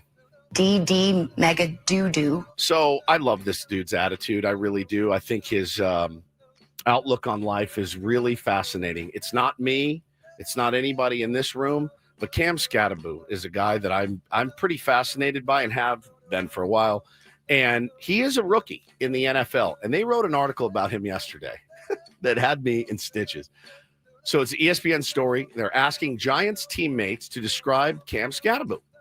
And it's exactly what you'd expect. And it says in parentheses, complimentary. Apparently he is. So they asked some of the Giants. So running back, Tyrone Tracy Jr. So they're in the same pod, running backs. Because everyone tells me, bro, get your rook. I'm like, bro, what do you want me to do? Tell him to be quiet? He's always yelling. He's very loud. We'll be in meetings. And Scat asks a question. He just yells it out. He might be wrong, but he'll yell it out. And everyone looks at me. I'm like, bro, what do you want me to do? It's nothing crazy, but he's always yelling. Whether it's yelling out stuff in the meeting room or just screaming when he goes out to practice, he's just very loud. I think if you paid him to be quiet for a day, he couldn't do it. Another one of his teammates says he blurts out anything. Sometimes it's right, sometimes it's wrong, but it's always loud. That's in every meeting we have. He's as genuine as they come. He's genuinely an idiot. It's not. He doesn't know where he's at. As long as he's genuine. Most rookies, when they first get into the league, are like, oh, my God, it's the NFL. For him, it's just another day playing football. He doesn't know he's a rookie. He has no idea, right? He just is in there having a blast every single day. Dante Miller, running back, says, I've never seen anyone chew seeds as loud as him. Everything he does is loud. What's that crazy cartoon character? That's the Tasmanian devil. He's like that, but he chews his seeds very loud. First time I ever met him, says Daniel Bellinger, we're in the sauna. We go into the ice tub. We're sitting in there in the ice tub. And this guy, right when we get in, he just starts yelling. He's like, ah! I'm like, are you okay? This guy's a little different. I've never met another teammate quite like him. He's just himself. And again, I think the part that I liked was like how much joy he takes in his job every single day. And I like the part too where it says he doesn't know he's supposed to be a quiet rookie. He's just there to play football. And he's a really fascinating dude. Really, really, like we talked about him. He's got that Gronk effect to him. And like, he's not dumb. He's not dumb. He's just himself. And I thought that was a really cool story. His teammates, you could tell, probably the first couple of days, it probably started to grate on him. And then they're like, no, that's just this guy. That's who he is. If it's genuine, great. I think it's genuine. I still think there are going to be some guys that it rubs the wrong way and just try to avoid him. Like if we had someone like that, I'd probably be like, I'm glad he's him, but I'm just going to walk on this side of the building, and if I see him coming, I'm going to duck into another room because I don't want to deal with that every day. He is really having he's having a good year. He's backing it up, the whole thing on the field as well. I thought that was really refreshing. Imagine a new rookie walking into the Padres clubhouse like that. You know what I mean? What the players would do. I think, you need that. Remember that guy for the Giants, that Drew Gilbert guy that was like choking and stuff. It would be insane when he first got there, but after a while you're like, oh, that's our guy. That's our mascot. And I think that's what Cam Scatterbo is. Refreshing, I think, in the NFL. It's like the kid who came into Shawshank. Tommy. Yeah, Tommy. I know the old guys. They We Tommy. liked him almost instantly. Didn't work out well for Sad Tommy. ending for Tommy. Hopefully it ends up better for Cam. Scatterbo. Than Tommy. And that is don't and do this for a Thursday. That was Don't Do This with Ben and Woods on 97.3 The Fan. Smorgasbord up next. Who is the Padre that you think is going to take the biggest leap from 2025 to 2026? We'll talk about the roster up next on San Diego's #1 sports station, 97.3 The Fan. Gambling problem? Call 1-800-GAMBLER. GEGE 000-466. For a full list of games and rules, play at 7 Mile Casino. Visit 7milecasino.com. I may be going to have lunch today at 7 Mile Casino. Been having a hankering for the 24/7 players menu Kung Pao chicken. Got a story shoot down there in Chula Vista, so I'll be in the neighborhood if I can make it out. I might be there later today. It is our place to play cards, to have a good time, and it is so easy to get to right off the 5 freeway there in Chula Vista. What are you going to have? Kung Pao chicken. Of course you were going to have the Kung Pao chicken. Now I'm actually getting a little jealous because it's so good. Everything they do is right at 7 Mile Casino. Got all the card games you're looking for.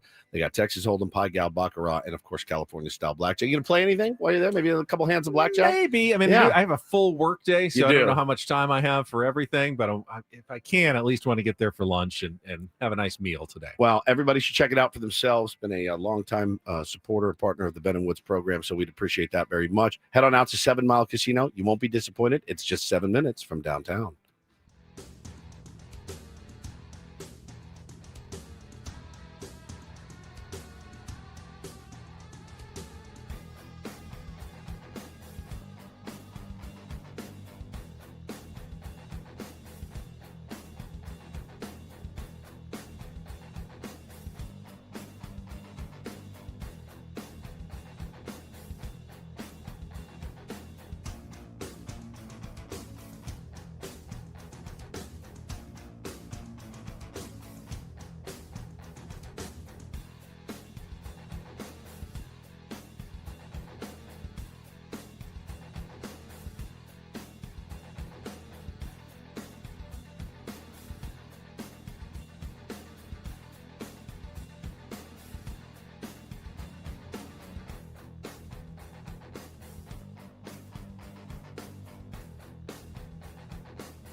Okay, player.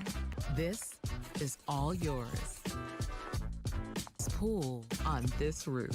This is all for you. The all-new Humul Casino Resort, now open.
Coming up at 8:30, Eno Sarris, his weekly Smart Baseball appearance from The Athletic. All guests on Ben & Woods appear on the David P. Shapiro Fan Hotline. Facing criminal charges, trust David P. Shapiro Criminal Defense Attorneys, helping clients regain control since 2010. Visit davidpshapirolaw.com. You were just saying during the break you have to do another background check for Little League this year. I do. I'm coaching 2 teams in the spring. Put David P. Shapiro on that. Why? Well, I'm sure he can get you out of any background check difficulties. I haven't done anything. I'm good, Okay, but I good. just did one, so I guess it's smart. I could have gone on a killing spree between last season and this. They wouldn't want you back as Little League coach if That's that was the case. Oh, you're facing capital murder charges? We're going to pass on you doing the background check. All right, it is going to be time for our Padres Smörgåsbord topic of the day. We will get to that after a check of traffic on 97.3 The Fan. From the 855 Get Ross Traffic Center, protecting San Diego after accidents or injury, here's Kelly Danick. This game day traffic report is brought to you by Crystal Geyser, Alpine Spring Water. Crash the coastline, southbound at 5. This is near the racetrack. Appears to be blocking the HOV lane. Another vehicle over to the right shoulder. Up ahead before Del Mar Heights Road, we have reports of some trash debris in the slow lane.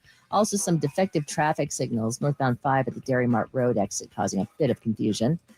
What makes Crystal Geyser Alpine Spring Water different? They always bottle their Alpine Spring Water less than 1.5 miles from the spring source. And all of their bottles are made with 50% recycled plastic from their own recycling plants. Crystal Geyser, bottled at the spring source. I'm Kelly Danick with Ben & Woods, San Diego's #1 sports station, 97.3 The Fan.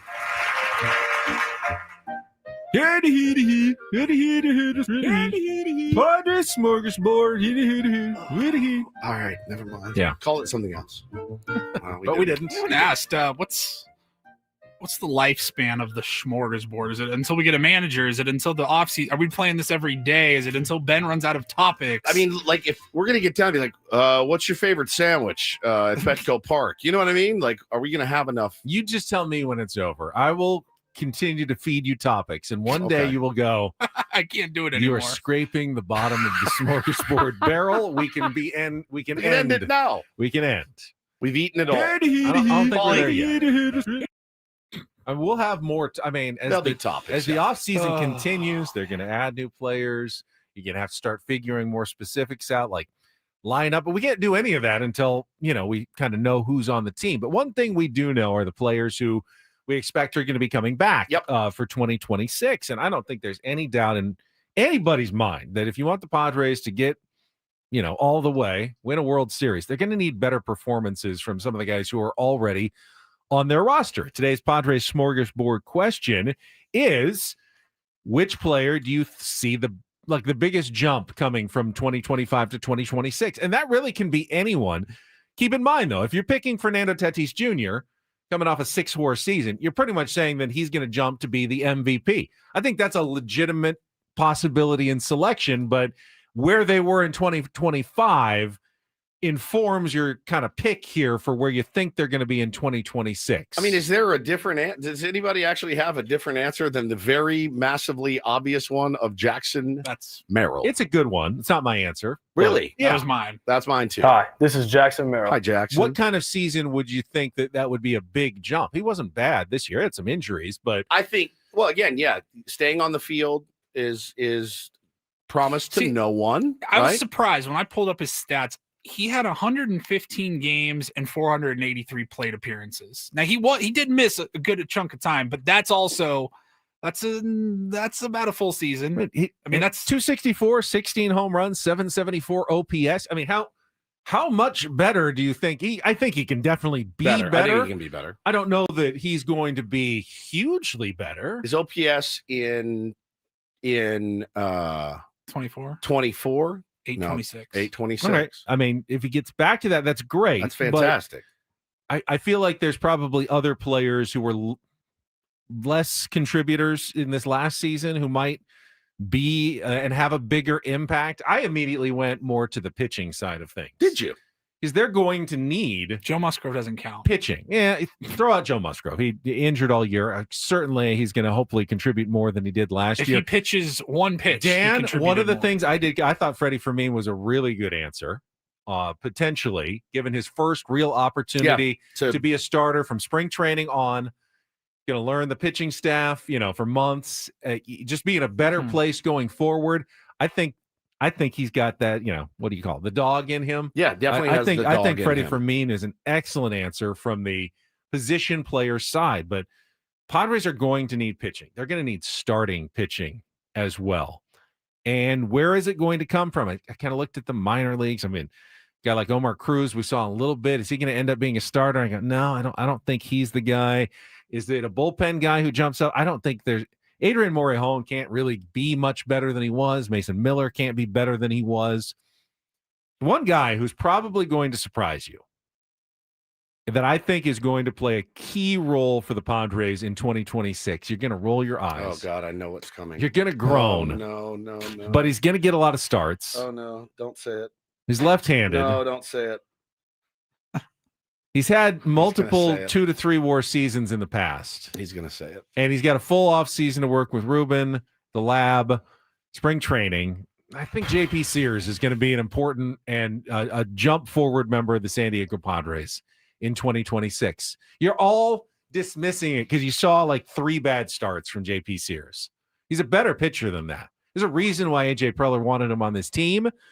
It's tough to adjust in the middle of the season to a new roster, to new coaches and everything. But given an off season and given the Padres' glaring need for starting pitching, he's going to get opportunities.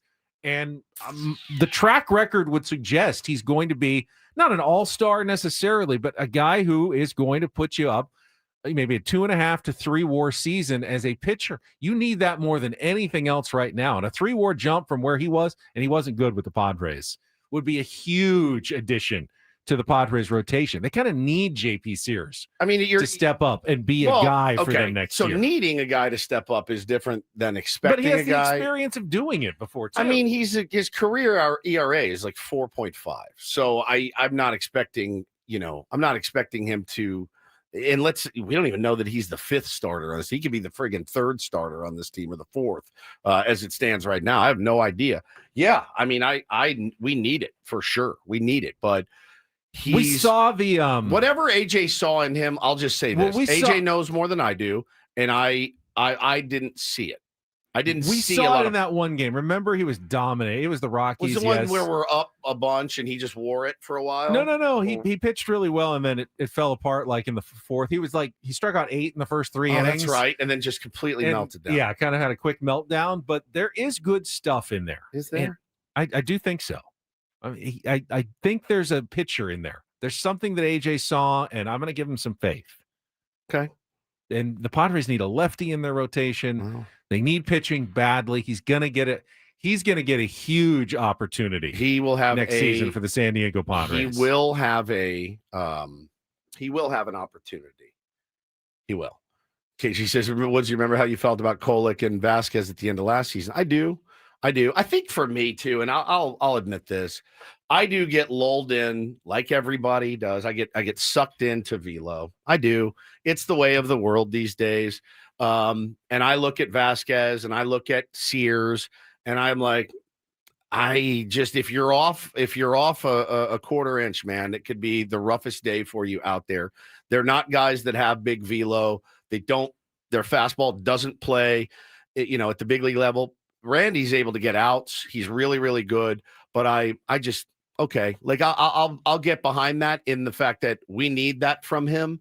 We absolutely need that from JP Sears. I just don't know. Just not seeing it. I just don't see it. It's fair. I mean, he didn't give you a reason to believe it.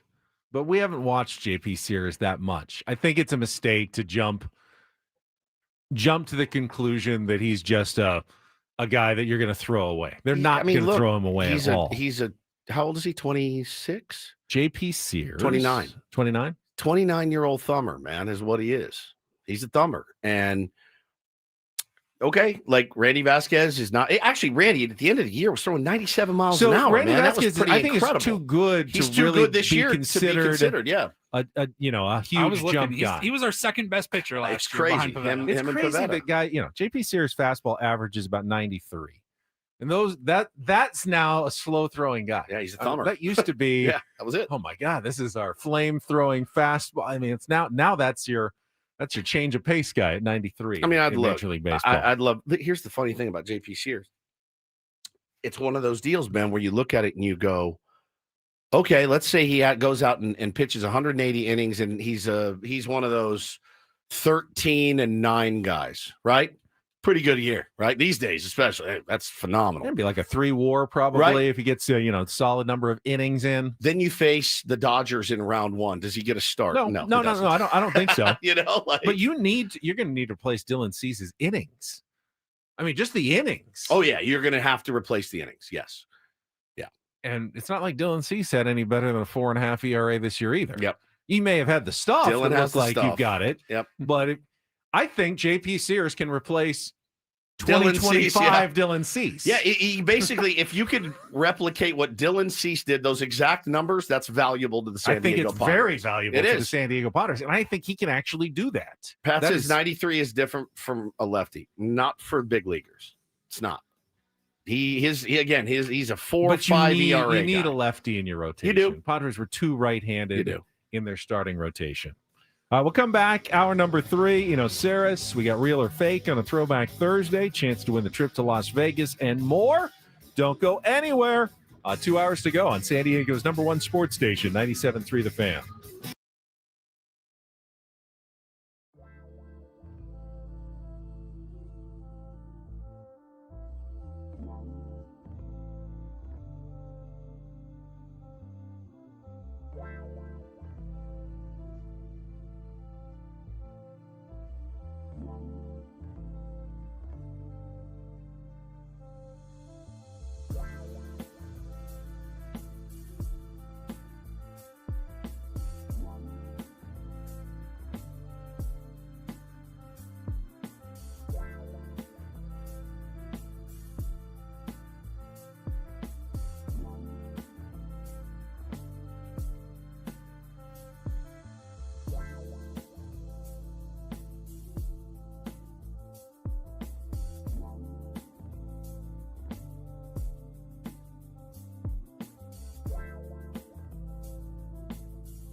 yeah, we're halfway home on a Thursday. Ben and Woods, 97.3 The Fan.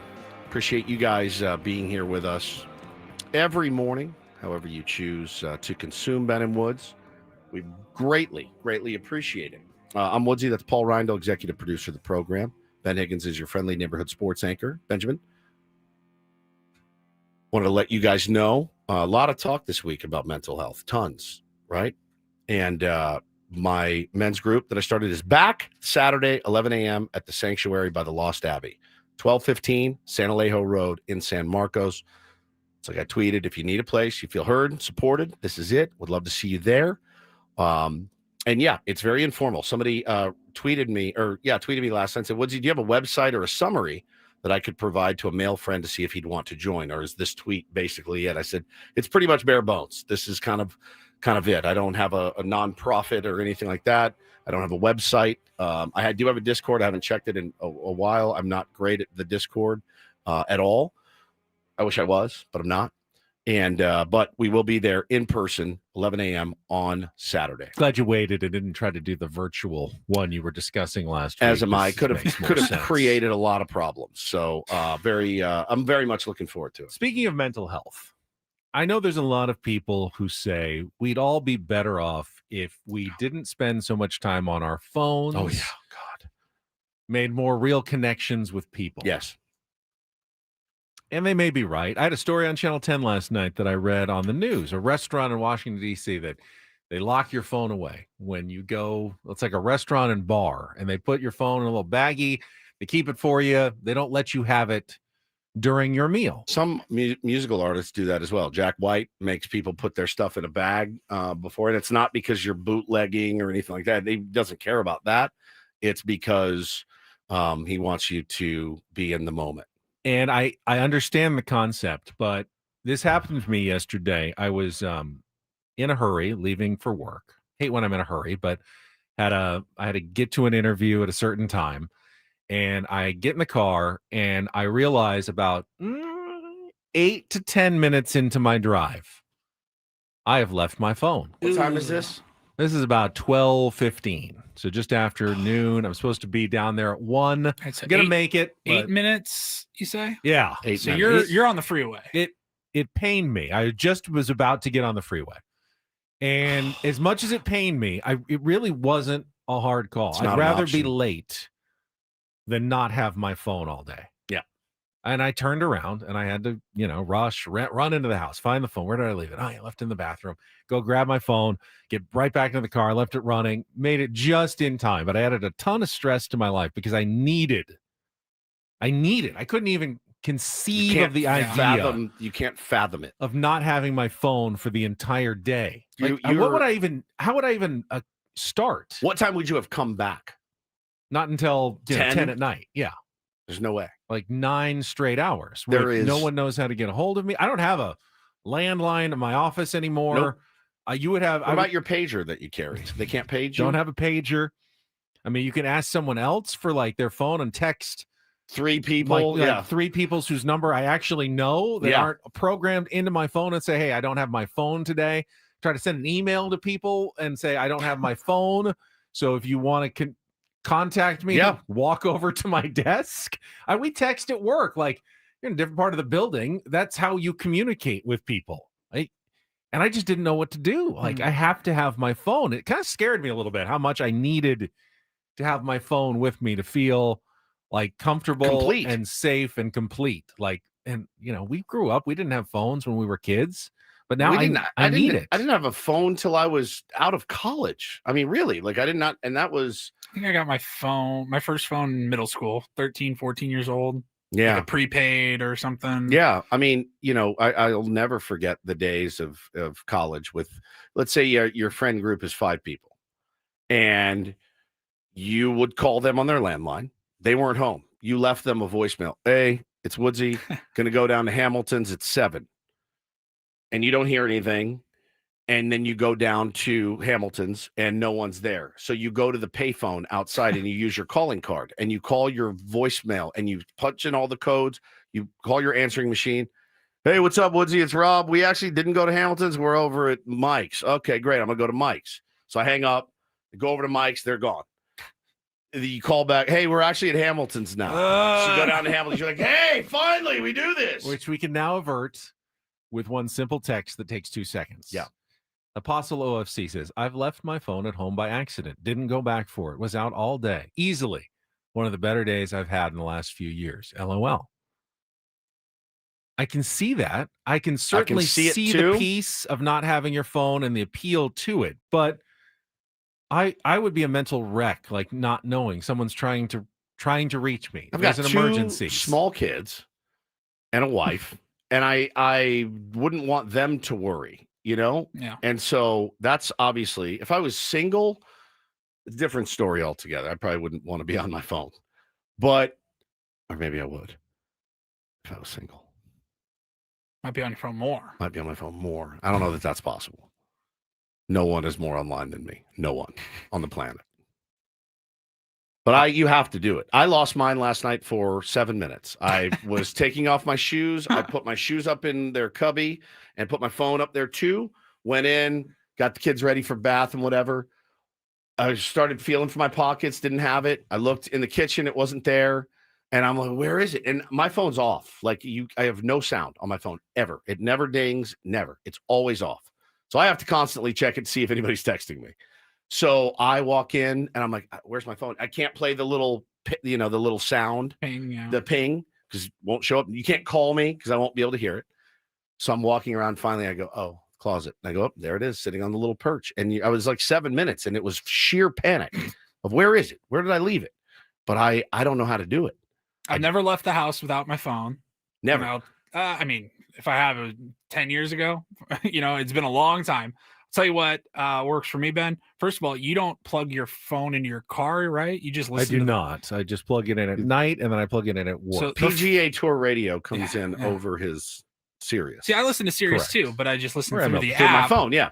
With my phone already plugged in. Like the first thing I do when I get in my car is I plug my phone in. I use the Apple CarPlay, navigation, music, and all of that. So I would know right away as soon as I sat down. I also have an Apple Watch, which is paired with my phone. If you are separated by X amount of feet from your phone, your watch will start buzzing. It'll say it's losing the connection to your phone, meaning your phone's not on you. It's a couple 100 feet away somewhere. It's not really a problem. I tap I keep my phone in my pocket. I do the tap just to make sure it's there. I don't know why I didn't. This is the first time it's happened in years that I've been without my phone.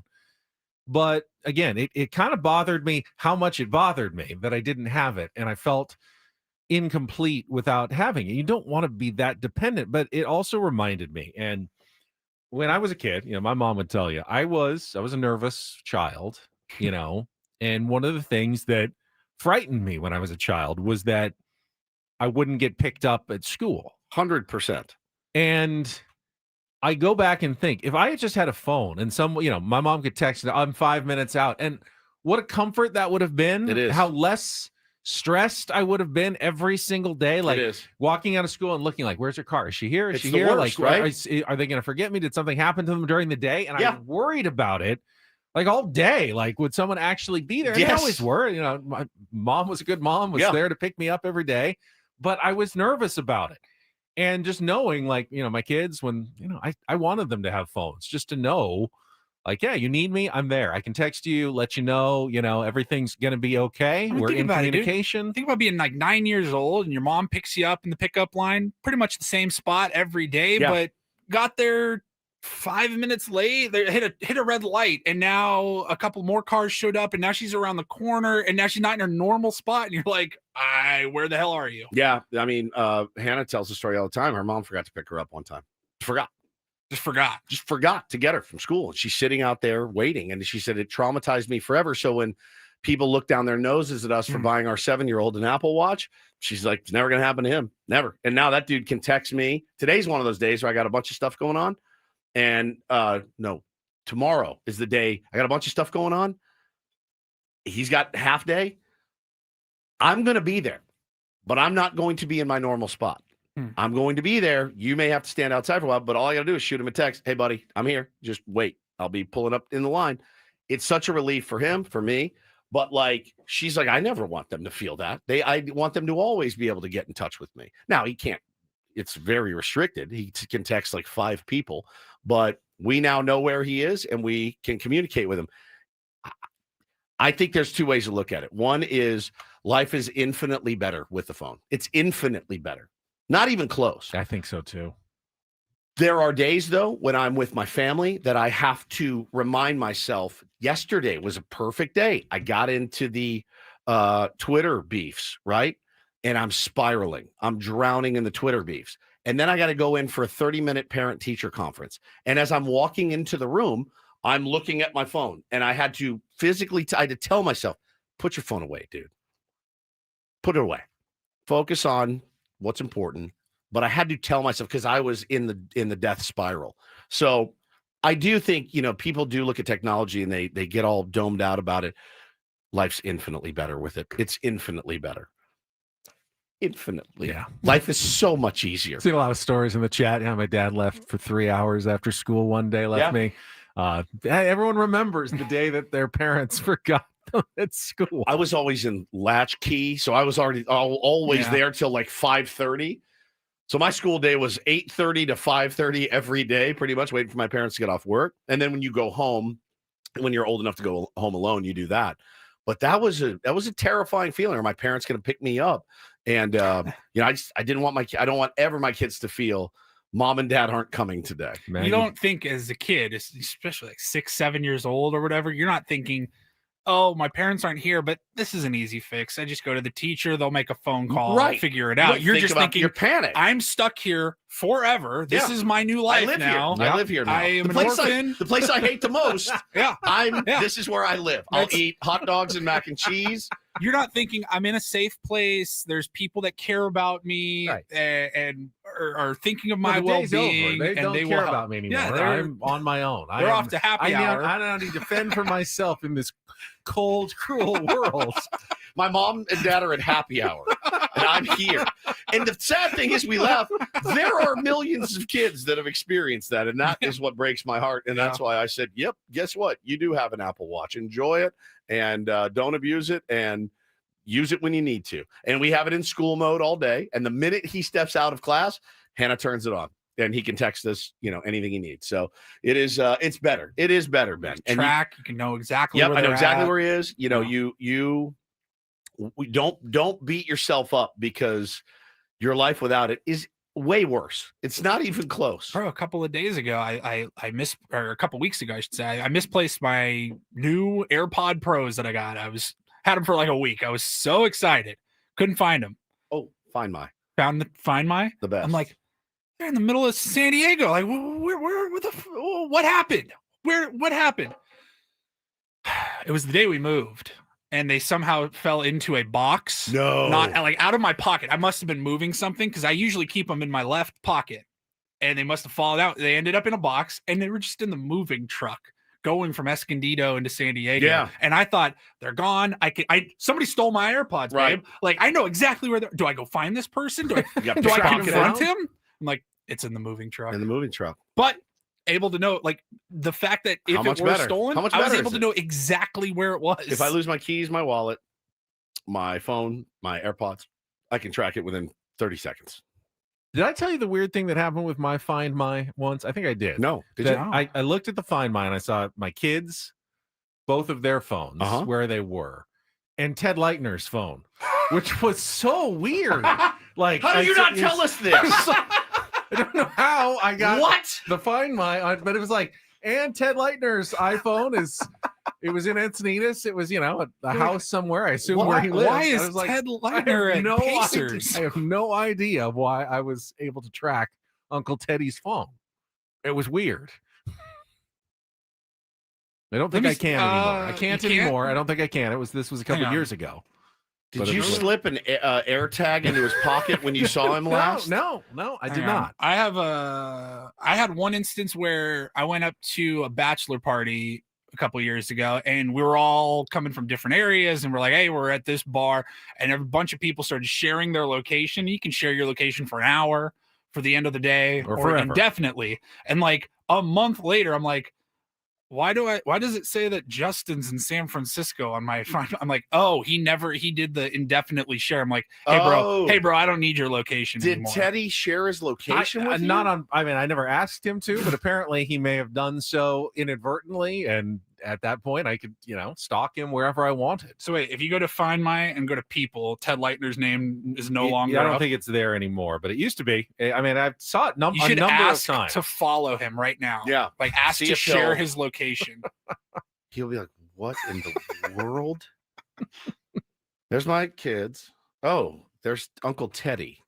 But now I'm wondering whose location, who have I shared it unintentionally? Can people track me? Who's watching you? That's I want you to share weird. it with me because I want to know where you are at all Do you? times. No, not even a little. You can do that. You just on our text thread at the top or share as location. The name, just hit share locations. I don't even like to turn on read receipts. No, I don't want you to know that I've read the text or not. 100%.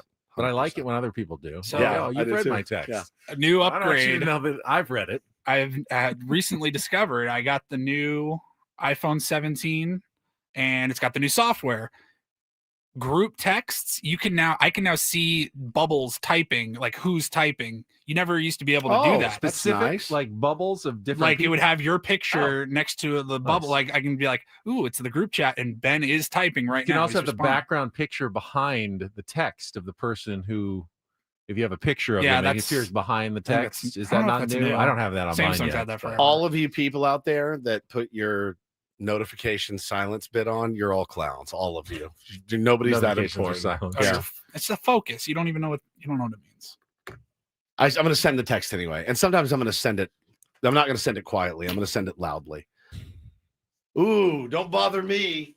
I'm turning my notifications off. It's after 8 o'clock. If I you can't knew be bothered. what the focus feature was and how Stupid. it worked, it would actually enrich your life. It wouldn't. Should I notify you anyway? Yeah, yes. I want you to play Yakety Sax Yes, when I send my text. Play the Benny Hill song when you call me. Exactly. Play the tuba, Paulie, when you call me. Settle down, all of you notification silence people. Just settle down out there. Easy, Mr. President. Sorry to bother you with this text at 8:30 at night. Relax. You probably need a phone to play Real or Fake in our next segment. If you don't have one, you're out of luck. If you do have one, call now, 833-288-0973.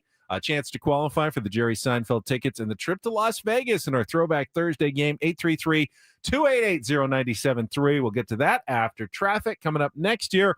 Ben Woods and Paul on 97.3 The Fan. First, though, I get to tell you about SDFatLoss.com. I've told you about my journey. It happened 2 summers ago, over 2 years ago, when I lost 40 pounds in 60 days by following the strategies that were set out for me at the beginning of the plan by my counselor, my coach, who will tell you how to change your eating habits, how to change a couple of really small things, and lose weight fast, up to a pound of fat per day, 10 to 20% of your body weight in just 60 days. And you do it without any injections, no worry about any side effects, and you don't have to exercise to lose the weight either. You're eating real food from grocery stores, even restaurants, because you got simple steps to become a fat-burning machine. Get your free consultation now by going to SDFatLoss.com. Join me, my colleagues here at 97.3 The Fan, and Tier 1s who've lost thousands of pounds throughout San Diego over the past couple of years. And right now, if you sign up before October 31st, you're going to get $200 off. They're calling it the fall special. What it really means is if you start now, by the time 2026 rolls around, you'll already be a new you, your best self.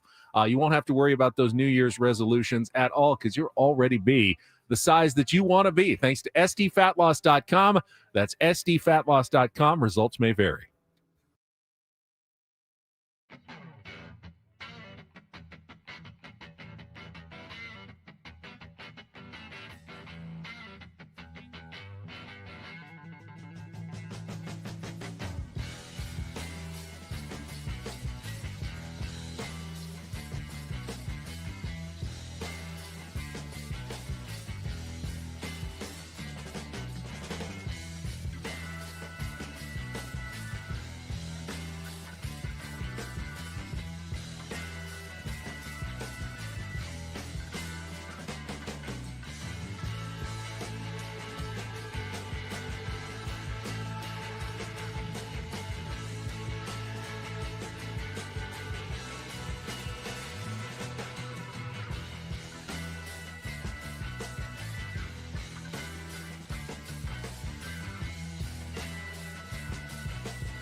Hey, player, this is all yours.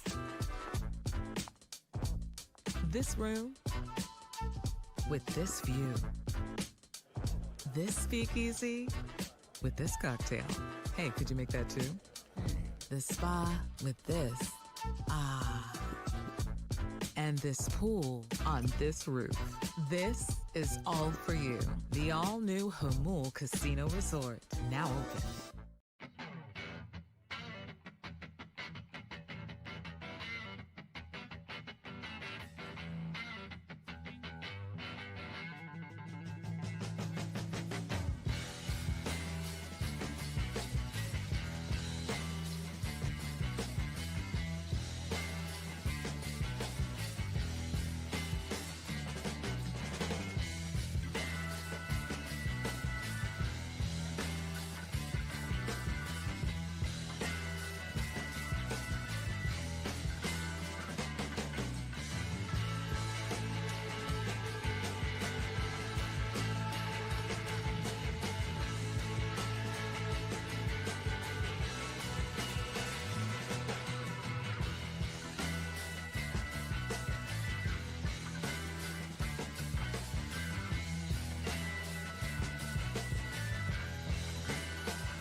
We've got no time to waste, Paulie tells me. We got Eno Sarris coming up in our next segment. So let's play today's Throwback Thursday game of Real or Fake.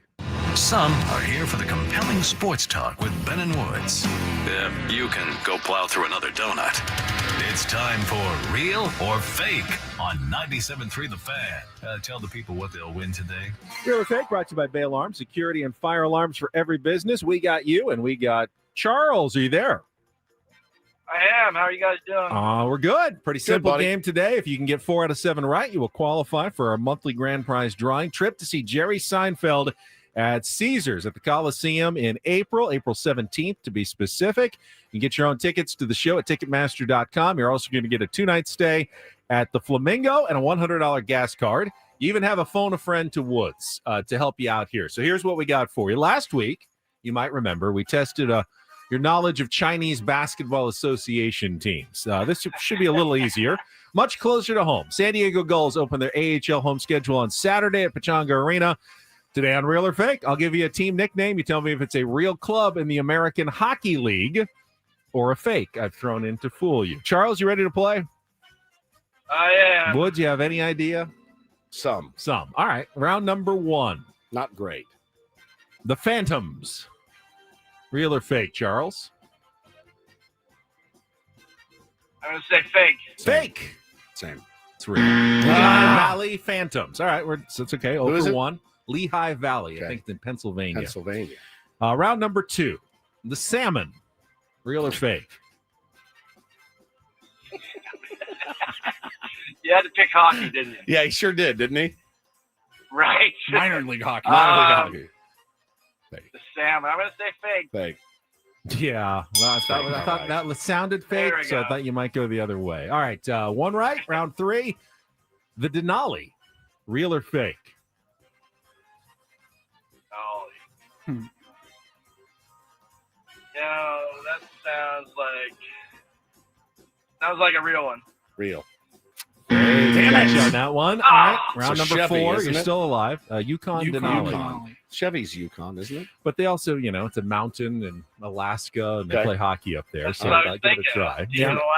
All right. All right, round number 4. The Checkers. Okay. What? The Checkers.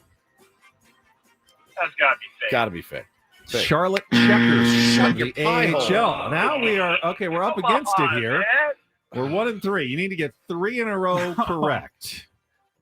Let's try the Flurries. The That's Flurries. real. It's fake. Oh. Fake. Wow. No. I'm Really? sorry, Charles. Yeah, that was fake. Sorry, Charlie. Better luck next time. I'm sorry. That Yeah. sucks. The Monsters. Fake. Real. Cleveland. The Leviathan. Fake. There you go. We got something right. All right. That was No a fun winner one. today. Hey, you know what? That gives other people an opportunity to qualify tomorrow in Take on Woods. Really, Sorry, I really Charles. enjoyed that. Let's take a time out. We get some time for Eno Sarris, talk baseball playoffs and more smart baseball with our friend from The Athletic coming up next here on San Diego's #1 sports station, 97.3 The Fan. But first, everybody, want to tell you about the work that they're doing over at Loan Pronto right now. If you're a homeowner, you definitely want to listen up. Loan Pronto doing incredible things. Their rate reduction home loan program, streamlined, low-cost way to slash your house payments by hundreds of dollars a month. You could lock in a fixed rate on a new mortgage as low as 4.99% APR close in as little as 2 weeks. No appraisal needed in most cases. And the kicker is you could skip your next 2 house payments entirely. Rates this low will not last, so do not wait. Call Loan Pronto now. Free, no obligation quote. They're pretty great at what they do. Lower payments, more money in your pocket, and a fresh start with a better mortgage. 619-207-4336 or go to loanpronto.com. Lock in your new low rate. Skip those next 2 payments. Don't let high rates hold you back. 619-207-4336 or go to loanpronto.com. Get the process started on the website. Again, loanpronto.com. Equal housing lender, NMLS 1661781. Subject to lender approval. NMLSconsumeraccess.org.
And this pool on this roof.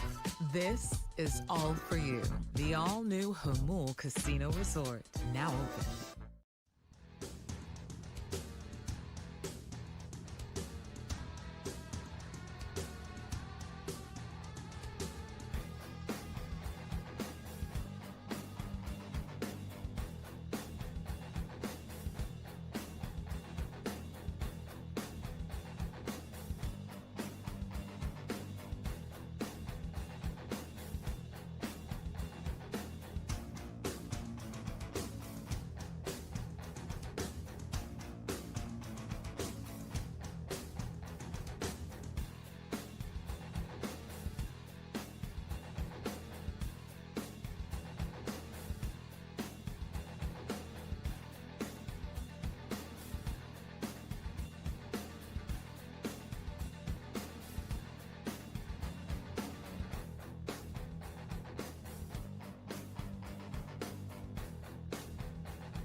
This hour on 97.3 The Fan is brought to you by Staples. Your local Staples has hot deals and super low prices throughout the store on everything for your business. And right now at Staples, save up to $125 off your print order.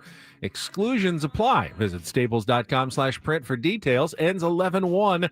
Plus, save even more with the Easy Rewards program at Staples. Eno Sarris is on a dog walk right now, but he's standing by. He's going to get his affairs in order. And then will join us. I heard a lot of commotion on the phone during the break. And he said, hang on. I got a dog nemesis, neighborhood nemesis. You've have dogs. Don't anymore. But you did. Mm-hmm. Did you take them on walks? No, I slide them in the backyard. That's what I thought. See, now my dogs always needed a walk every day. And there's nothing.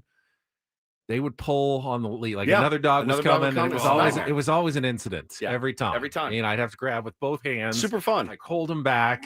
And they were just happy to see the other dog, but it didn't tails matter. are wagging. They just want to go play. They just wanted to go play, but it was a nightmare every single time. I go, there's a dog 500 yards away. Turn around, go the other direction. Poor Eno. Yeah. We'll get to Eno, see how he's doing after a check of traffic here on 97.3 The Fan. From the 855 Get Ross Traffic Center, protecting San Diego after accidents or injury, here's Kelly Danick. This game day traffic report is brought to you by Crystal Geyser, Alpine Spring Water. A couple problems in the North County. Westbound 78 past Sycamore. Somebody dropped a bucket in lanes, and guess what? A car ran over it. Now that car is stuck in the center divide. Southbound 5 before Leucadia crashed in the center divide. Up ahead, accident cleared near the racetrack. Got this collision on westbound 52 at the 125, trying to move that out of middle lanes. Also traveling on westbound 8 just before the 125, accident moving over to the right shoulder. Collision partially blocking the Prospect Avenue off-ramp, north 67 and northbound 15. Got this hit and run crash just before the 805. That is over to the right shoulder. What makes Crystal Geyser Alpine Spring Water different? They always bottle their Alpine Spring Water less than 1.5 miles from the spring source. And all of their bottles are made with 50% recycled plastic from their own recycling plants. Crystal Geyser, bottled at the spring source. I'm Kelly Danick with Ben & Woods, San Diego's #1 sports station, 97.3 The Fan. It's time for the super polished, yet to be named Smart Baseball Weekly segment with Eno Sarris, son of a bitch. Brought to you by 7 Mile Casino, just 7 minutes from the ballpark, by the bay in Chula Vista. Here's Eno Sarris with Ben & Woods on 97.3 The Fan. East County Chris in our chat says Eno for manager would be chill AF. I would sign up for it right now. We'd have a smart baseball team. We would. No doubt about it. Good morning, Eno. How's the dog? How are you?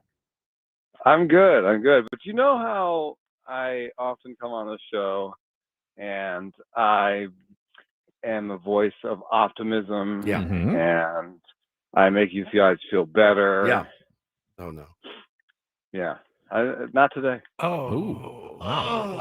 I was just I was literally going to start the convo, with I'm tired. I'm tired. I'm tired. Dog tired of this team and what it's done to me. I mean, this is the beginning of the chickens coming home to roost a little bit, because I was looking at the finances, and if you look at the projected arbitration increases and you look at the salary, what you have is $20 million to spend, and you need 2 starting pitchers, one of which should be a frontline guy, at least, and you need more power. And you're not going to get all that for $20 million. All right. Well, we'll see you next week. We'll talk to you next week. If we're going to start with finances, let's start with the news that I believe came out yesterday. They set the 1-year qualifying offer at just over $22 million. I got to think Dylan Cease, it's a no-brainer. Yep. Can they even offer it to Michael King? I mean, he'll opt out of his mutual option, and then I would assume they can give it to him. Will they give it to him? How do you think the Padres will handle the QOs, as it were? Yeah, they'll hand it to both of those guys. And I guess, it could make them more likely to return to the Padres, because when they leave after the QO, there's a draft pick compensation attached to it. So, I think that I doubt either of those guys take it. It's been a long road to free agency for both of them. I think they've both established a good amount of value. I don't think any of them needs like a 1-year pillow contract. Now, maybe Cease, he thinks, I take this $20 million and I have a better year. And see, I thought King would be more likely coming off an injury-riddled season where he'd want to reestablish just the fact that he can go out there and put up some innings. But I can see your argument with Cease as well. I think they both would turn it down, though. I think they both turned it down. Yeah. Arise, though, you wouldn't even. Arise would take it in an instant. Oh, at yeah. 22, so you can't offer it. No, but I thought he has 1 more year. No, he's done. He's a free agent. He's done. Oh, okay.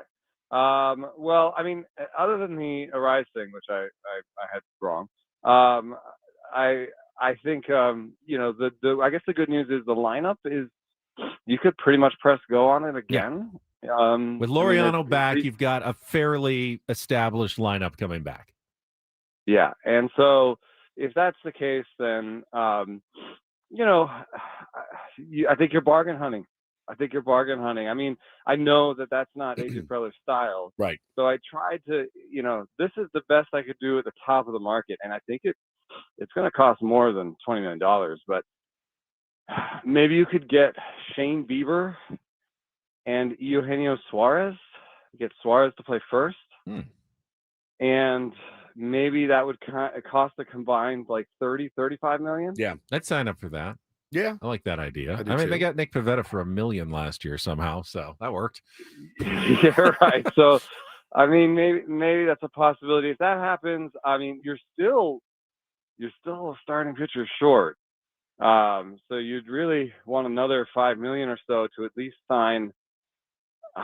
You're not as high on JP Sears as I was earlier today. Oh, I tried to sell JP Sears as really did. The left-handed 2.5 to 3 WAR option that Padres fans didn't know we already had. Well, I think Sears is fine. I think in my math he's the 4 if you have signed Bieber. Pivetta, Vasquez, Musgrove. Oh yeah, he'd be the 5. Yeah, he'd be the 5. Yeah, that's all right. I mean, the only problem is that normally teams that have somebody like Sears as a 5 would say, oh, and we have this prospect circled as like possibly coming up and maybe taking a job or whatever, maybe somebody that could improve upon that spot. Bergert, those guys that they had traded for a catcher. And teams use 10 starting pitchers on average. And as far as I can tell, the best starting pitching prospect that the Padres have is 20 years old and not due for the major leagues for like 3 more years. Cash? Cash Mayfield. Yeah. No, did we trade him? No, we No. kept. We traded Boston Bateman. That's We right. kept Cash Mayfield. Yeah, no, it's hard to keep track of this. Well, Fair also, question. there's Cash There's and Cruz. Boston and Cruz and Jagger and all these weird names, and they all run together, just like my little league team. Eno. Yeah. No, I when you started this segment, when you said this is the maybe the chickens coming home to roost, I've definitely thought that for many years. They've found a way to surprise me and keep me entertained and make the playoffs. There's certainly star power on this team. If they play up to their potential, anything can happen, as we know. But the pitching you got to find a way to replace innings from Dylan Cease. You just have to, and we'll see if they can do that. But I thought you were going to talk about. Also, go ahead. I thought you were going to bring up Mike Schilt leaving. So I actually feel better that this is just the normal payroll roster situation that we're very familiar with. We do that every offseason. Well, just the other way. This is, I don't think this is Preller style, but maybe he'll be forced into it. Is the kind of veteran, has lots of pitches. Chris Bassett. Yeah. Maybe Zach Gallen wants a pillow contract. To reestablish his value if he doesn't get a qualifying offer from the Diamondbacks. So you get these guys who have shown you innings and are okay, and have lots of pitches, veteran dudes. And you get a couple of those guys. There's a risky corner infielder, Munetaka Murakami, who has like a 30% strikeout rate in Japan, of all places. Yeah. I'm sure AJ's watched like half of his games in person. Well, I'm sure he already has a Dodger hat in his locker. You know what I mean? Like, yeah, right. I mean, it is kind of hard sometimes, but they may not have room for him on that roster in LA. Yeah. So, there's some options, but there's just not a lot of money. When it comes to the managerial search, there's one name that really jumps off the page, and I think you guys know what I'm about to say. We Ryan don't. Flaherty? So Flaherty. Yeah, we've talked about him. We have. I mean, I just think there's a couple things that are unique about the Padres situation. First of all, I think you kind of want to go maybe a little bit towards new school, away from old school. I think maybe, I think. Yeah. If old school means bunting 60% above league minimum, then yes, I'd like to go away from that. And I know that Flaherty is an avid reader of the sort of analytical stuff that's out on the internet, and I know that he sort of tends in that direction. But he's also the son of a manager, a college manager. So he's been around that sort of decision-making process his whole life. I think he's been a guy who struggled as a big leaguer and had some success as well. He was a first-round pick, so he's somebody that can speak to all kinds of different players. And the other part that's unique is AJ Preller himself. And I don't know that there's a lot of people that necessarily want to sign up for that, given how quickly he's chewed up all the other managers. Yeah. I mean, Flaherty was here. He was here. What was he? So he knows bench coach. Yeah. So here's I'll just tell you from our perspective, and at least what I think a lot of the fans will say. Now that's Manny's boy, right? Flaherty and Manny are super tight. So if Flaherty gets the gig, guess what everybody says? Oh, Manny got his guy. That's who Manny wanted. Manny's going to walk all over him. This clubhouse is going to walk all over him, run roughshod over a first-time manager. I look, like I said earlier in the program today, I can sell anything. If you give it to me, I can sell a reason to be excited about it. He was like the one guy that I thought this is going to be a really tough sell, in my opinion, just based on the fact that he was here, he's Manny's guy. It's a different look. I do love that he's, a forward thinker. Certainly that would be great, but I don't know. That's my only concern. When you said AJ himself, you didn't mean AJ actually managing the team himself, because it's been a while since we've had a GM manager. Padres did back in the Jack McKeon days, the old GM manager, but we don't see that anymore. I don't think they like that. I don't think the players want the GM in the dugout. So that's interesting. I hadn't thought of it from that. So the name that just popped in my head when you were talking about that aspect of it was Buck Showalter, because I mean, you would just be getting somebody who does not take snip from nobody. Yeah, that's true. That's also Manny's guy. Is he? Yeah. That's Oh no, That's It's also not a bad But I thing. mean, I It's think not a it bad at least thing. tells this is not like Manny choosing. I mean, Buck is like he's a dude. He is a dude. He's not going to let Manny run all over him. Why hasn't he been hired yet? That's the thing. We interviewed him and we're like, hey, pretty sharp dude, right? Like he's got a track record. Yeah. Why hasn't anybody hired him? Why hasn't anybody hired Joe Madden? Why hasn't anybody hired Joe Girardi? Why hasn't anybody hired some of these guys? They, in a league for years where the I heard retreads Joe Madden talking, saying he feels like he has too many opinions to be a manager now. That GMs don't want opinionated managers anymore. All the guys that you just mentioned are opinionated managers. Yeah, I mean, the trend has definitely been to have basically a person who is part of the front office, but has a label as the manager.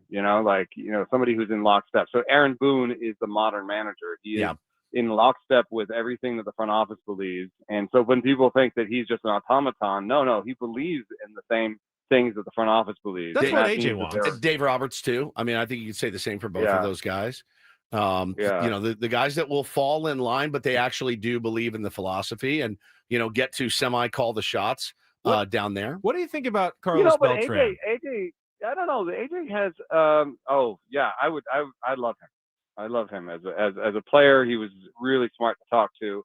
I mean, say what you will about the sign stealing thing, but the beginning of that, the portion of that he was responsible for was traditional sign stealing. Yeah. He's a top of the step, notice everything in the game type of player. So I would absolutely, if he's on the table, I haven't seen him mentioned in any of the searches, but I would be into that. Consider him mentioned, Eno. Yeah, I like that one. And then the other thing is just with AJ, I do believe that he wants somebody that falls in line, I guess. But also some of the best moves they made in the front office was when they had Dave Cameron in the front office, and he was a voice of opposition. Yes. AJ doesn't mind opposition. He doesn't. He really doesn't. That's what I'm thinking. I think he could like somebody, as a manager who stood up for himself and had different ideas and was willing to kind of go, speak for himself. But not quite as stubborn, perhaps, as certain managers can be at times. It's fascinating. I think that was a really good conversation. Probably the best one we've had so far about potential future Padres managers. Leave it to Eno. We talked earlier about not wanting to live in an echo chamber. This was not an echo chamber. This was the hard truth that we may be faced with. But Brian Flaherty could very well be the next manager. He very well could be. No doubt about it. He's like the first of 2 or 3 names that get thrown out there by everybody. Everybody's talking about that.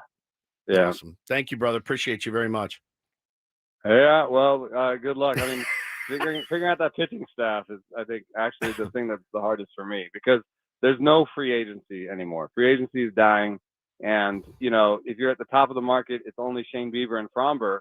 And so even me being like, I'll take the more affordable, possibly Shane Bieber, maybe I'm totally off. Maybe he gets $30 million a year for 6 years, Yeah, you never know. What about Ranger Suarez, quickly? Oh, yeah. I mean, I'll throw him in that top 3. Yeah. Whatever one of those top 3 is the cheapest, I'll take. All right. We'll preview the World Series matchup next Thursday. I'm guessing it'll include the Los Angeles Dodgers. Thank you, Eno. No question. All right. See you guys. There he is, Eno Sarris from The Athletic. Smart Baseball every week. Brought to you by 7 Mile Casino. Chris wants to know, was Flash the one that did the calligraphy lineup cards? No. That was Ryan Christensen. He did manage for like a week, though. Flaherty did. Yeah, remember that? Yeah. Oh, yeah. Let's go back and revisit that. We have to look at that again. All right, Reindl Report. We got an NFL threesome coming up. Ben Woods continuing 1 more hour here on The Fan.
A couple thoughts there. Eno Sarris with quite the appearance on Ben and Woods. Hey, I appreciate it, man. Suggested Eugenio Suarez as a potential target in the offseason. 49 home runs in the regular season for the Diamondbacks and the Mariners. God, 29 home runs would have helped us and been the team leader. But you know if they sign him that he's got 29 16. tops. There's no way 16. he's hitting 50 again. You will have Mud getting to say every single day of the season, they call him Gino. Oh, what a head of lettuce. Look at that lettuce. What do you think of that lettuce, Don? No, I like it, Mudley. I don't know. Suarez. Like Ed Don, says, they call him Gino. Ed says in the chat, can't afford him. Here's the deal. We say this every year. Eno thinks it's $20 million. I've heard other numbers. I have no earthly idea what John Seidler is going to do. None. And neither do you. We also don't know what guys are going to get. I mean, a lot of free agents out there. I don't see a ton of big spending teams with unlimited cash right now. I know one. But they also have only so much place on their roster to sign guys. So other than that, like you're going to have, dozens and dozens and dozens of players on the market and teams that are all going, we got about 20 million to spend. Right. Like, they can't all sign $40 million a year contracts with every single team. Guys are going to get less than they think. And, AJ will be patient and like he was with Pivetta and will likely swoop in. I wouldn't expect him to be like the first guy to act at the winter meetings and sign state-of-the-art deals on day one.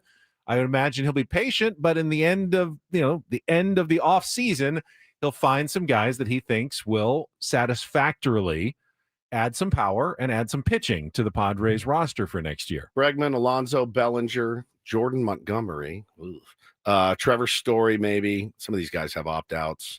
JT Real Muto, Nick Martinez, Chris Bassett, as mentioned, Kyle Schwarber, as we know, Starling Marte. I'm going to scroll way down the list. Get everybody nice and prepared to welcome to the San Diego Padres your new fourth outfielder, Reindl Report. No, it's $4 million. Not paying him that. I'll take Report. You don't even know Report. Welcome, Paul DeYoung for $1 million. Dominic Smith. Can I interest you in a Joey Lucchese? I know former Padres pitchers, Colin Ray, we're seeing in the playoffs. We've seen a lot of former Padres pitchers. How around. about Chris Taylor, Eric Lauer with the Blue Jays, Joey Gallo? Did he ever sign this year? No, he never signed. Did he? Ben and Woods and their constant love of one Joey Gallo. He's the last guy listed on this thing, by the way. He is 32 years old. And just out of baseball. Remember, he was converting to pitch. And I don't know how that materialized. K-Laws, and I agree with you in the chat, says, I can't see Schwarber and Real Muto leaving the Phillies. I can't either. But that means they're going to spend all the money that they have to just keep those guys, which means other guys are going to be out there going, man, I was hoping the Phillies would get in on me, but they've already spent all their money just keeping the guys that they already have. There's a limited amount of free agent dollars in space out there. And if you're smart enough, you can find some guys and stay somewhat within whatever your budget, which we don't know, as you said, Woods. We don't know what it is. Well, like David says, Hayward and Maldonado last year, right? Like you got a little bit desperate and you tried to catch the Peralta and Solano lightning in a bottle, and you didn't at all. And look, I knew Gurriel as well. Padres won 90 games and didn't do a ton right. Pivetta was a huge thumbs up, but their 1-year veteran signings didn't work out. Think of all the things that didn't work out for the Padres this year. Yeah. And they still ended up winning 90 games. Yeah. Yeah. So it's not the worst place to be at. There's always hope. Always hope. But you're going to again, I said this exact same time last year. You're going to have to get creative. You're going to have to get creative. You're going to have to get creative. They were very creative with Nick Pivetta. If it doesn't work out in the offseason, build up the farm system for 4 months and trade it away again at the deadline, which is what AJ will probably end up doing. That's right. All right, football threesome coming up momentarily. First, though, Paulie's got headlines in the Reindl Report. And get things started here with our today's edition of the Reindl Report. Now tuned into the greatest. Welcome to the Reindl Report with Paul Reindl. Hi, Paul. All right. 2 stories from the world of sports that we haven't gotten to yet. We'll start off in Major League Baseball. And 1 story that you didn't know you needed. Are you laughing, biatch? It's the Reindl Report Hey, Paul, how you doing? Okay, how are you? on 97.3 The Fan. Are you ready to bless the mood? I need some help, please. That was good. Can I get a yeah? Oh, yeah. All right. All right. It's the Reindl Report, brought to you by your local Kia dealers. Visit kia.com to discover movement that inspires. Gentlemen, I got kind of all over the place this morning for you, but got some stories here that I think we can riff on. I want to start in the NBA, NBA-ish. Kind of. We're getting ready for the NBA season to begin. Can't wait. Teams are Counting the days. playing some preseason games, training camps wrapping up, practice and all that. And I guess I have not heard of this, but the Boston Celtics, they have a bit of a tradition where right around this time, as the preseason's ramping up and you're getting closer to the tip off of the season, they will invite all of the regular local media in Boston that cover the Celtics on a daily basis, anywhere from 5 to 15 people. They invite them out to practice, and afterwards, after practice is over, they let the media members go out on the court and scrimmage each other. Get to play on the practice court. They got the scoreboard, and they play a scrimmage game together. And I guess all of the local reporters look forward to it every year. It's pretty cool. It'd be like the Padres invited you got Dennis Lynn out there taking BP or something one day, AJ Cassavell. Woods, I can see the gleam in your eye. You're dominating the media game out on the spring training fields of Peoria. Yeah, probably. I mean, the Scanlon, I guess he'd be in the media game. Thing about the former players, though, is they're like, you go to fantasy camp, some of these guys can't throw. Yeah. Because they're like, this is what I did for a living. Here, look at this scar. And Right. it's like they don't, you don't see Loretta in the box taking ABs. Trevor threw batting practice one year. It was pretty firm and amazing. Still got it. Still got it. But he's also a unit. So I think I do okay as far as the media goes. For I'm trying the to think who's in the non-former media. players? Yeah, I think if you look around the media, I mean, me and Paulie could hit a little bit. I think it'd be fine. Like I could field my position okay. So Tony Gwynn Jr. Tony Gwynn Jr. He says too. He's like Tony always says. I think he goes, yeah, I could play an inning of baseball, like an inning. One, I could play center. I could get one AB, and then I'm done. An inning. So Mike Pomeranz playing the minors. Tom looks in good He always shape. looks I just again, sharp. how much do these guys throw? How much do they hit? Probably not a lot. So ask about how to go for the it would be media. fun. So things were a little bit different this year, actually. The media members all showed up to practice, getting ready. They knew they were going to be playing that day, but when they were huddled around Joe Mazzulla, the head coach for the Boston Celtics, I know you knew that. See, I love his work. Love his work. Joe Mazzulla said, "Oh, and by the way, guys, like kind of right at the end, microphones in his face. He goes, oh, and by the way, I know we got the media game coming up today. You guys are actually not going to be scrimmaging each other. You're playing the Celtics coaching staff today. Okay. Not the players. Not the players. Just Not the coaching players. staff. That would be dumb.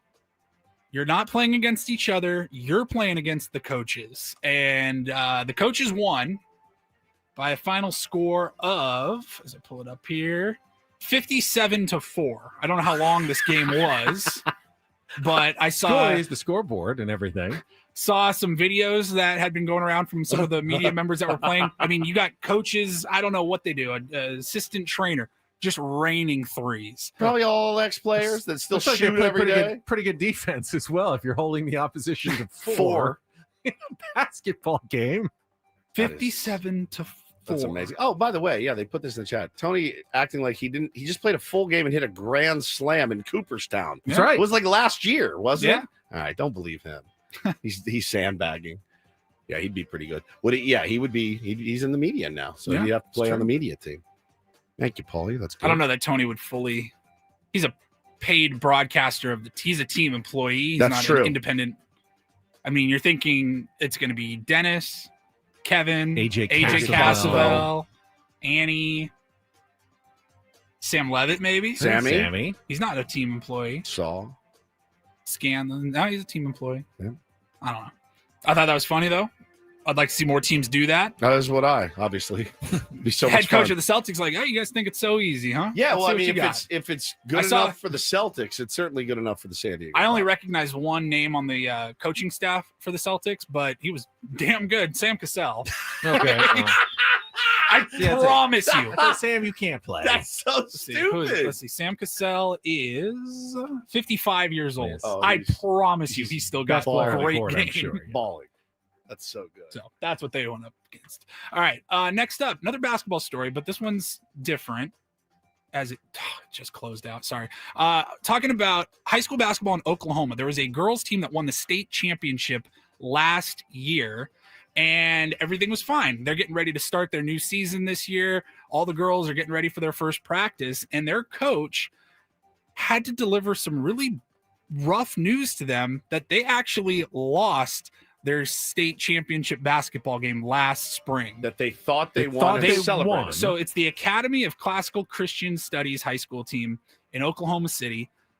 They won on a buzzer beater against Apache High School, and they thought they won by 1 point. Right. But the coach said, he goes, as soon as I walked out of the locker room that night, he goes, my stomach kind of turned into knots, and I said, I need to know if we really won this game or not, because there was 1 point in the game where there was some confusion about the scoreboard. Oh, no. Like the guy didn't add a bucket, Right, or forgot to start the clock. You know, it does happen rarely, especially in the NBA or college. So how did they They'll find go back out? and figure it out. So he literally watched game film the whole game, kept track of every bucket that was scored, and instead of them winning 44-43, they actually lost 43-42, even with the last second buzzer beater. Now, is that reversible? It's not. Said it tore him to pieces. It really did. Now, the state rules in Oklahoma City, or in Oklahoma at least, say because league rules state that once a game is done, players are off the court, referees are gone, there's no changing it. The final score is the final score. Unless they make the change, your foot was on the line or something, immediately, the game is over. Official. Final score stands. They're the state champions. But that wasn't the final score. It was that night. It was that night. It was that night. The coach kind of felt it in his gut. He said he decided to tell his team what happened, and they were bummed, but he said it was a unanimous decision. They're giving up the trophy. Good for them. I don't know that the other team's going to get it and call themselves a state champion or anything like that, but they have forfeited their state championship. They said, we did not win that game. Good on the coach, We too. should go back and watch all the Padres games to make See if sure we really lost. the scores are all correct. Maybe they missed one or two. They missed that says here, three-run homer that we hit off of Yamamoto. It says here at the bottom, the league agreed the other team has the trophy. I don't know how much they're celebrating it. They should. You They know, won. I think they are, but they are going to be written down as the state champions that year. Interesting. That's very interesting. That's good. That's good. That's how you. It's a lesson. It's a good I mean, at lesson. that I thought it was a level, good It's a story. good lesson. Tough. Good Tough on the for those coach and the kids. players. Yeah. And then finally, I got some news here for Ben Higgins, I think, in particular. Got a new, you see them all the time, especially here in San Diego, it feels like. The pop-ups, pop-up experiences, pop-up shops.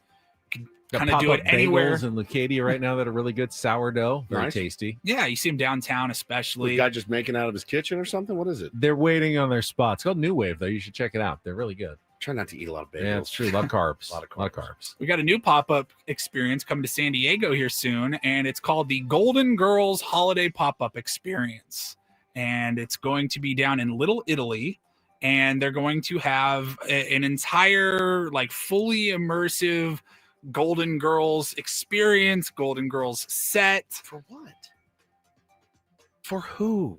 Golden Girls fans. For this guy. It's a lot of them. They did the celebration of the 40th anniversary of the Golden Girls on the Grammy or the Emmys. So it recently. says it's starting November 19th at Bayside Kitchen and Bar. Not familiar with that place, but it does say in Little Italy. The immersive installation promises to turn the restaurant into a winter wonderland for fans of the show, with themed cocktails, trivia nights, brunches, Vodka and high prune tea. juice. And it says a holiday cheesecake flight. They were always eating cheesecake. Were they? Yeah. Remember they pull it out of the fridge? No, when I they don't remember. Well, they wanted to talk things over. They'd pull out the cheesecake and they'd sit around the kitchen Look at him. table. He's and grinning. They would eat the cheesecake. Yeah, just like that. Do young people like the Golden Girls now? Yes, absolutely. How? From like just It's rewatching? retro. Is anyone going to be, any of them alive? Betty White? No, she's gone. She's gone. No. B. Arthur? Is that one of them? She's gone. She died. Who's the old one that was really the young one? Estelle Getty. Estelle I think Getty. she's gone died. too. She was really the youngest one, but she played the old lady. I think maybe Blanche Devereaux. Who was, what was her name? She was played by Rue McClanahan. Yeah, Rue McClanahan. She's gone. She is, she died, yeah, too. They're all gone. Cool. We'll look forward to that, Greg. I thought Ben would like that. Would you like that? Well, you might pop by the pop up. By. Okay. Bayside, you said. Yes. That sounds like always sounds like a fake name. Let me ask you. That's why Stayed by the Bell. I went to Bayside High School. Let me ask you something. Bayside Kitchen and Bar. Who was the promiscuous one? Blanche. Were you? No. I thought they were funny. Funny is why I watched it. Humor. B. Arthur especially. You liked her humor, right? I didn't watch it a lot. She was the snarky one. Yeah. Betty White was kind of the naive, dumb one. That Yeah, was but funny. Funny. Too. She was funny, and the old And lady. the old was lady was great. really funny. Yeah, it was Still funny. getting it, I guess. I mean, I watched it in that like it was on, and but I wouldn't be like, oh yes, Golden Girls. Can't wait to watch it. Says here at the You did. at the pop up, you will have a shuffleboard court. Okay. Dedicated Shady Pines staff and an array of photo opportunities. Yeah. They were Miami retirees. It's hard to get Miami me to retiree lifestyle. It's hard to get me to a pop up. I'm going to be honest with you. It's very difficult. I went to the Oasis pop up in Manchester, but that's because I was. Jay in the middle says, "Did I watch Golden Girls and Empty Nest back to back?" You know I that. did. Empty Nest was not a good show. What was that one? That was the retired doctor and his daughter, I think, was moved in. I don't even remember exactly what it was about. It was like a spin-off of Golden Girls. Oh, okay. All right. Oh, it's the 40th anniversary of the show. Yeah, starting. they did a whole song and 1985. dance number on the Emmys a couple of months ago to honor the 40th anniversary of Golden Girls. All right. When's that coming? November 19th. It opens up. Okay. Did you like Murder, She Wrote? I did. I did too. Jessica Fletcher. Angela Lansbury. It's really insane how many murders they had in Cabot Cove, Maine. Everywhere she went. I mean, they It's- couldn't. another I mean, death. the town couldn't have had more than a few hundred people, and that All show of them was are on for like dead. 8 years, I know. and someone died every week. She goes on vacation, someone's murdered. and she the goes to the police could store, never someone's figure murdered. it out Yeah. without the help of an old lady writer. It's really troubling when you think about it. I think if you whack her out, the percentage of murders goes way down in Cabot Cove. Did you like the Waltons? Did not watch The Waltons. I didn't either. I like Three's Company. This is my favorite. Three's Company is This is elite. elite. I even watched Three's a Crowd, the spinoff. As did I. Yeah. As did I. Thank you, Paulie. All right, we've got a NFL threesome. A look at tonight's game, the most intriguing matchup of the weekend, and our picks That we never get right. No, I got mine right. I Did think you? Paulie got his right Yeah, I last missed week. mine. It's just you now. Just you now. That's coming Very up next after traffic here on 97.3 The Fan. Gambling problem? Call 1-800-GAMBLER. GEGE 000-466. For a full list of games and rules, play at 7 Mile Casino. Visit 7milecasino.com. If you go down to 7 Mile Casino, take our advice as we've been giving it to you now for 7 years. And once you walk in, you're going to say, thank you for being a friend and letting me know about 7 Mile Casino. You'll have a golden good time. Yes, you will. At 7 Mile Casino, just 7 minutes from downtown. Look, it's the off season right now. Still, if you're downtown, you know, I'm only 7 minutes away. I can go play some California-style blackjack, some Texas Hold'em, some Pie Gal, some Baccarat, and I can have an incredible meal with the 24/7 players menu, all the delicious food from Sammy's that you're accustomed to. But it is a pretty elite day or night out. If you're ladies who brunch, you'll enjoy the award-winning Best in the South County Brunch, Saturdays and Sundays from 9 a.m. to 3 p.m. at Sammy's at 7 Mile, and then stick around to play the best card room in San Diego. They cater to high-limit players as well, Texas Hold'em tables, California-style blackjack tables, good dealers, great environment. Check it out today, 7 Mile Casino, just 7 minutes from downtown.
Hey, player, this is all yours. And this pool on this roof, this is all for you. The all-new Hamul Casino Resort, now open.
Bad. Personal foul, 69, offense. He was giving them the business. Speaking of threesomes, talking about Three's Company, the whole premise was Jack Tripper, John Ritter, had to pretend he was gay so he would be allowed to live with the two women because it was so shocking and inappropriate and against the rules for them to be roommates together. Yet, I don't think there was any funny business that ever went on among the roommates. They were simply just roommates. I think Jack and Chrissy might have had a thing. Did they at some memory point? serves? Not Janet, though. Sorry. I'm sorry. But I think Jack and Chrissy, and then there was another one that somebody moved out and she moved Chrissy in. moved out, and the other, the next one was. I forget what her name was. I can't remember either. Matt says, they hooked up. I didn't remember I think they did. I just remember them going to hang out at the Regal Beagle. And I just remember him having 2 dates on the same night in the same place. And I thought, you're a legend, sir. at like 8, 9. I was like, and of that's course, my guy. They're landladies or land. Oh, the Ropers, the Furleys. Mr. Furley. The Mr. Furley Elite. Mr. Furley. Elite. It's an elite show. I wonder if it holds up. Probably. I need to go back and it might. Who was the Terry? Oh, Terry. Mama. I like Terry. I was a huge Terry fan. Terry the nurse. Yes. Man. Elite show. He was the greatest. Come and knock on our door. Come and knock on our door. We're supposed to be doing a threesome right now. That's right. We got back to our actual threesome, our football threesome. Starting with a look at tonight's game here on 97.3 The Fan. 5:15 p.m. The Pittsburgh Steelers visiting the Cincinnati Bengals. What a game. What makes this matchup interesting, Woods? The combined age of the quarterbacks is 81 years old. 81 years old. Just the third ever matchup between two 40-plus starting quarterbacks. Aaron Rodgers taking on Joe Flacco. I forgot Flacco. I forgot about the trade already. Like I saw the matchup this morning just on the schedule, and that SOB hung in there last week, and they didn't. I didn't get my win because they kept it fairly close. Both of the other 40-plus matchups were Drew Brees against Tom Brady. Yeah. And Drew Brees won both of them, actually. Now here, so if Pittsburgh wins this game, it's a road game, but they're favored. If they win, they will have a 3.5 game lead in the AFC North. They've only played 5 games. Right. But Think about this. If it was baseball and your team had a 3.5 game lead in your division with 11 games remaining, you'd be talking magic numbers. Like, okay, we're getting, a few days away from clinching. Now, in the Steelers' case, it's probably still, another month or so, but they're in really good shape. If they win this game, they can kind of cruise a little bit through the season and know we're good. We're going to the playoffs. We're winning our division. We're going to host a playoff game. Let's manage some loads. It's possible. They can. They're Rodgers. so. That division is so bad below Pittsburgh. They've really kind of lucked out this year, and all they have to do is take care of business against Joe Flacco tonight, and they're in pretty good shape. And that's, I know I'm going out of order here, but that's the game that I'm taking with the spread. I'm taking Pittsburgh to win by more than 4.5.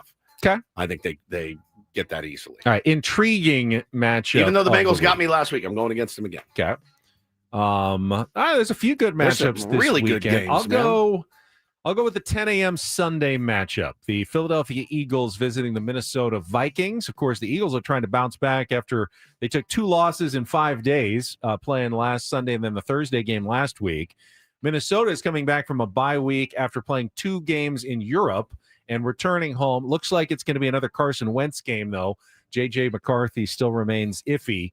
Has been out with injury, but both of these teams contenders in a very jumbled NFC right now, and it seems like, there could be like tiebreakers and elements that make this a pretty important game down the line. Minnesota playing at home, so an important game for them especially. You hate to go with the standard pick, but I think this is going to be a really fascinating game. Buccaneers against the Detroit Lions. You want to talk about evenly matched teams. 6th in points scored against 2nd in points scored. 12th in yards per game against 11th in yards per game. Time of possession favor is by 44 seconds is the difference between the two. And total sacks, almost even. Turnover differential, both one's +4, one's +6. Goff has gone 14 TDs, 2 picks. Baker's gone 12 TDs, 1 pick. I mean, these guys are as locked in as they can be right now for their respective teams, and Baker's playing like he's 22 years old again. Love what I've seen from Tampa and Baker, but being on the road and Detroit coming off the loss at Kansas City, I feel like it's a good bounce back opportunity.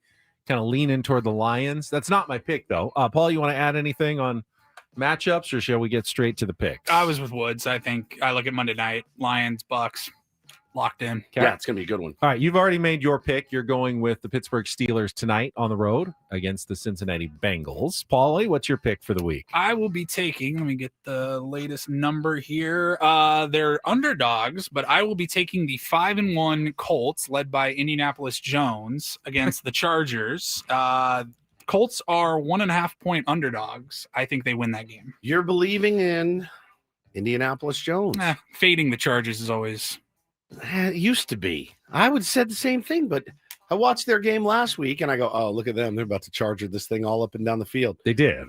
And then they won. And then they won. They did. That's not charging winning it. That's not charging it. Charging it is losing that game. Missing that field goal is charging it. They're not doing it really. And they do have a good kicker.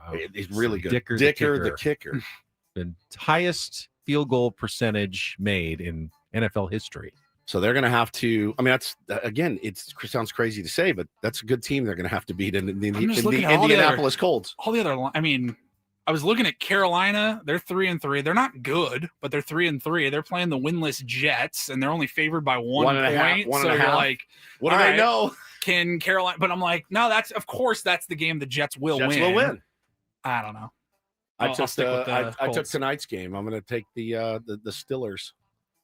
I feel very good about my pick, which is probably the kiss of death, but I am going to go with the Arizona Cardinals, who are getting 6.5 points at home against the Green Bay Packers. Now, Packers are solid, but Arizona, even though they're 2-4, haven't lost a game by more than 4 points all season. They come right down to the wire. Heartbreaking losses, field goals that have beaten them all season long, and that loss by 4 was to Indy, 5-1, Paulie's pick.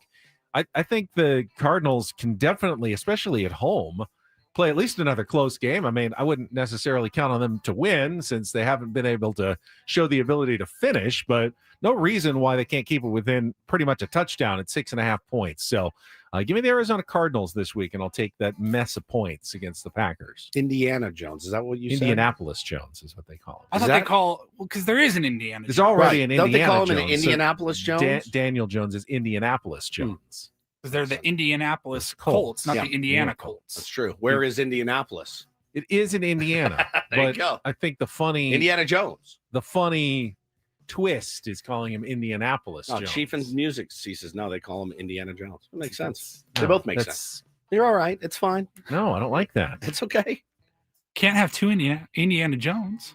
You have to have one Indiana Jones and one Indianapolis Jones. Okay. That's your threesome. Hope you enjoyed it. Hope you're satisfied. We're just gonna fight about Indianapolis I know Jones. I am. All of this sports talk on the Fan is presented by Paramount Plus. You can't count on much, but you can always count on Sundays with the NFL on CBS and Paramount Plus. Watch your local NFL game live every Sunday all season long. Visit ParamountPlus.com/NFL to get started today. Got our final segment. Look ahead. We got two baseball games for you today. Another doubleheader day. I'll get to that coming up next year with Ben Woods on 97.3 The Fan. Quickly, gang, it's my turn to tell you about the beauty and fantastic decision that I made to get the Eco Water system put in our home. The beauty of having the best water every single day for my family, for myself. I drink tons and tons of water. It's like the one healthy thing that I do. And honestly, having Eco Water in the house makes it easier to do. My wife, traditionally, she said this, I don't really like water. I don't like the way it tastes. With Eco Water, it's different. She's upped her water intake. The kids up their water intake. Really, really important to make sure that my family gets the best. Eco Water is simply the best. The hard water that you may be currently drinking or use running through a cheap filter, it's not the same as Eco Water. It's just not. Also, that hard water is quietly destroying your plumbing, your appliances, your water heater. So get the Eco Water system in your home. They have incredible technology as well. The first with Wi-Fi and leak detection, first with remote monitoring. All of this stuff is great, but the taste is what I always go back to. Eco Water is simply the best. Skin feels better, coffee tastes better, and you got to do it. Got to do it. Very simple. Try the Soft Life and Alkaline Water now, just $9.95 a month, 760-350-3338, or go to EcoWaterSoCal.com. Let them know Woodsy sent you. Not everything in life should be hard, especially your water. Keeping it soft since 1925.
This pool on this roof. This is all for you. The all-new Hamul Casino Resort, now open.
A little reporting on the San Diego Padres managerial search during the break. This from Mike Rodriguez at Mike Deportes on Twitter. MLB insider, used to cover the Cubs, and he's got sports in his handle, so I believe it. Says, according to my sources, the San Diego Padres have called future Hall of Famer Albert Pujols with interest in interviewing him for the team's manager position. Well, there's a lot of people with sources out there that just tweet stuff. So I don't know, Benny. I've seen a little smoke about that as well. I hate this part of the game more than any, like it's trade rumors season, whether it's trade rumors every offseason around here, at least it's coaching hires. I hate it. Yeah, it's not great. It's not my favorite. And then it's you get yourself worked up about a candidate, right? That you like some morons like I'm hearing. Here's a name that nobody's talking about. But the thing is, for me, that the bummer is you get kind of worked up about a candidate, and you're like, this is who they should get. You got to get this guy. You got to get this guy. Then they don't. And you're like, oh, damn it. I'm not even excited about. You don't even get to give the guy a fair shake because you were all fired up about Benji Gill or something at the time. So. I don't know. I'm not a big fan of it either. I wish they were a little bit more forthcoming about it. There's been some teams that very openly parade in their candidates and even everybody make them available to the media after the interview. Everybody report to Petco Park if you want the gig on Monday at 3 p.m. and open managerial tryouts. We'll go down there and and then we'll watch stream the it cuts. live on YouTube. Yeah. Should we just start getting every one of these guys that we can get in touch on the with, air? Get them on the show. Why not? Ryan Flaherty, Nick Hundley. Yeah. Be like, all right, here we go. Put you through the paces. Runners on first and second, fourth inning of a game. You're it's 0-0. What are you doing? I'm probably gonna lay one down. All right, next guy up. Who are you? Oh yeah. We'll keep your resume on file. Yeah. I'll get back to you. All right, here we go. First and second. I want to sound unique, so I'm always going to call for the run and hit. Yeah, but run and hit it. Yeah. I'm still going to wear mine. By the way, Albert Pujols' former teammate, Yadi Molina, posting this morning on Instagram. Throughout my career, I've had countless satisfactions, both on and off the field. Ooh. After 3 years away from the Lions, I'm ready to return to the field, whether as a coach or manager in MLB, Mexico, or wherever I can continue my baseball career, contributing and giving back to the sport I'm passionate about. So, Yadi Molina throwing his hat into all the rings this morning. Let me tell you another quick story. I told you guys off the air, but I wanted to tell the audience about Albert Pujols that I heard yesterday from his former teammate, Skip Schumacher, on the podcast that I did with him. I asked Skip point blank, how do you train for October? Like we're winning 90 games. We're getting to October. We're falling apart in October. It's not uncommon. Teams struggle in October. It took the Dodgers a long time to finally win one. We all know that. And so how does a team turn it on in October? How do you train for it? We always ask that question. And he goes, well, the one thing I can tell you is from my experience, Tony La Russa's message to all of us was always treat every at-bat like it's game 7. He goes, it's almost impossible to do. It is an immense grind already. He's like, I'm not saying guys give away at-bats, but the focus isn't as laser-focused as it normally would be if it's game 6 or 7 of the playoffs. Makes sense to everyone. It's August. It's Cincinnati. It's 116 degrees on the field. You're already 2 for 3. Your team's up 7. And being a Tony La Russa disciple, you saw that from Mike Schilt, how, aggressively he managed throughout the regular season in games like that. Right. So, but he's mostly talking about the players too. Try to have the mentality, whether you're on the mound, whether you're at the plate, it's game 7. You're up. It's game 7. Have that mentality for 162. He goes, it's almost impossible to do. He goes, the one guy that could do it was Albert. Albert was the guy that could do it and treated every single AB in a 162 game season like it was game 7. Did he punch out? Sure. Did he always come through? No. People strike out in game 7. Right. People strike out in game 7. He said, but it's a mentality. But staying locked in every single AB, that's how you get 600 home runs. That's how you get 600 home runs, Paulie. So I heard that and I went, ooh. Okay. And then you see all this smoke coming out about Albert Pujols being here. I have no idea if he's a good manager. None. Never managed.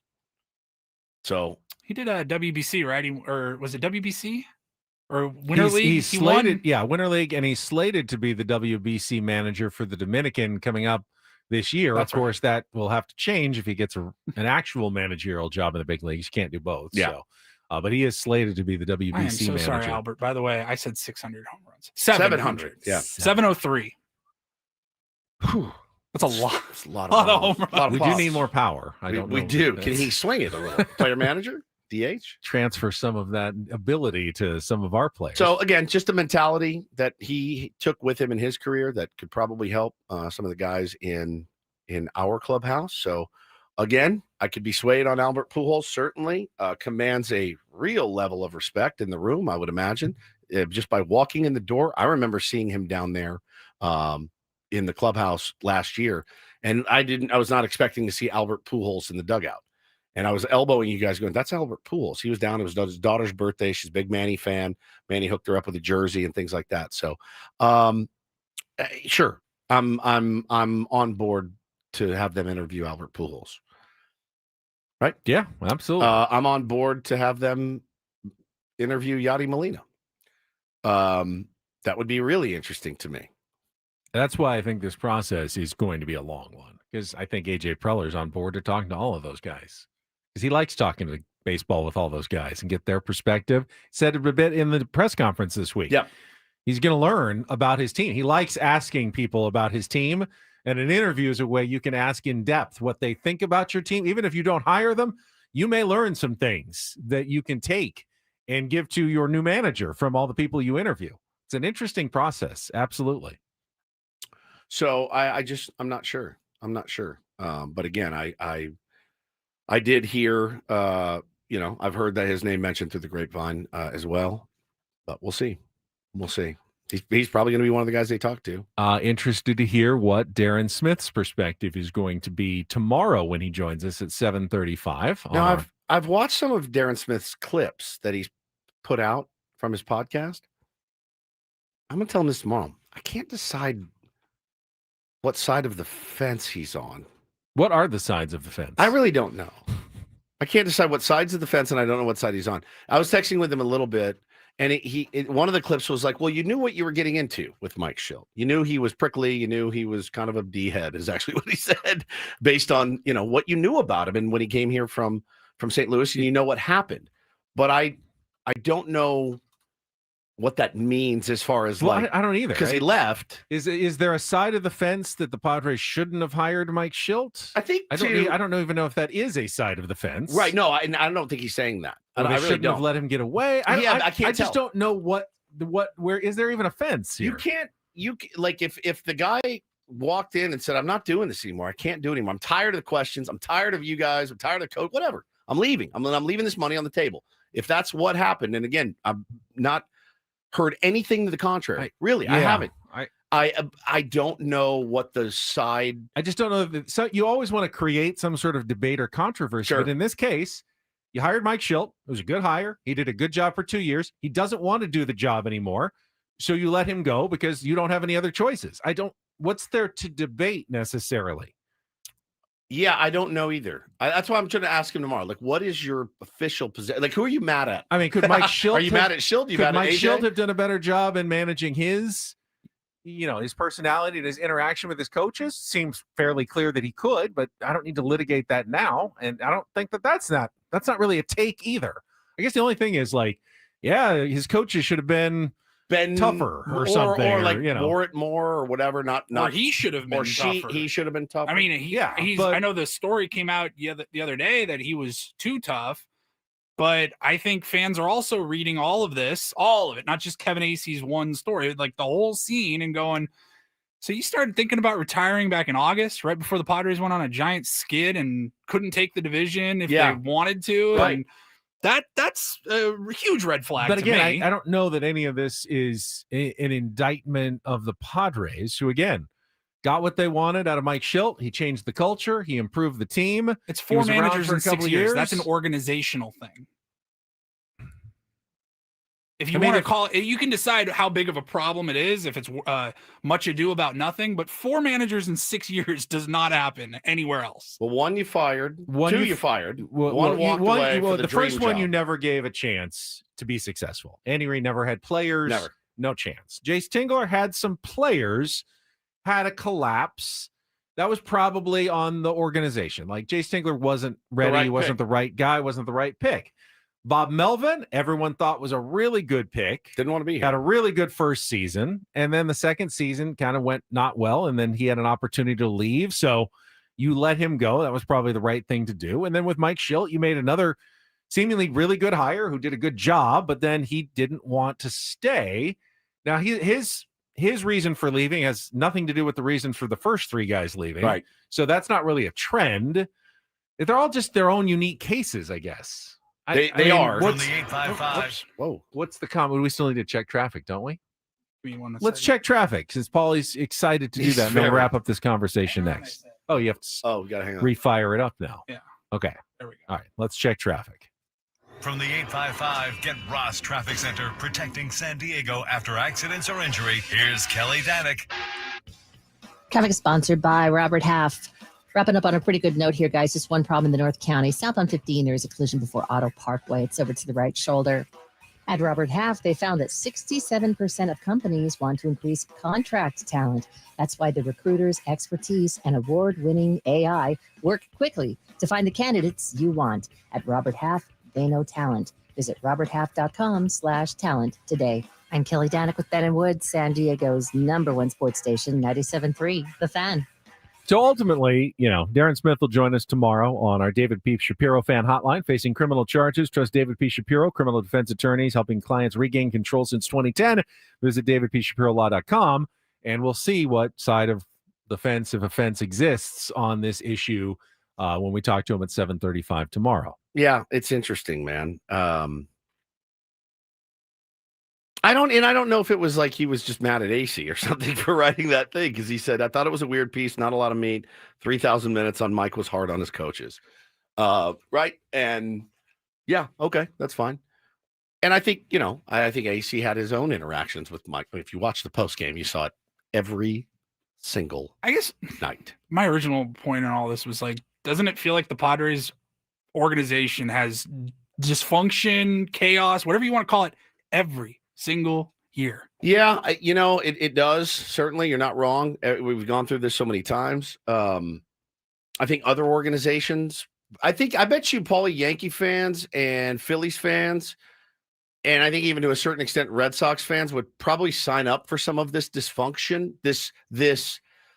Well, at least they're trying. At least, like, you're not just doing the same thing over and over every single year, bringing the same guys back. You know what I mean? Like, there's something to be said. Now, again, the 2 last guys left of their own volition. What can you do? You can't force them to stay. We're out of time. We are. We also have to congratulate the San Marcos Hillbilly. Chris Foster made a hole-in-one. Hole-in-one at Encinitas Ranch. Woo! Number 6. He's never going to shut up about it for the rest I of his didn't know life. he could hit the ball that far. My friend Tim was playing right behind him, so it's verified as well. That's it for us. For Paulie, for Woods, I'm Ben. We'll talk to you tomorrow, Friday morning, 6 a.m. right here on 97.3 The Fan. So long, everybody.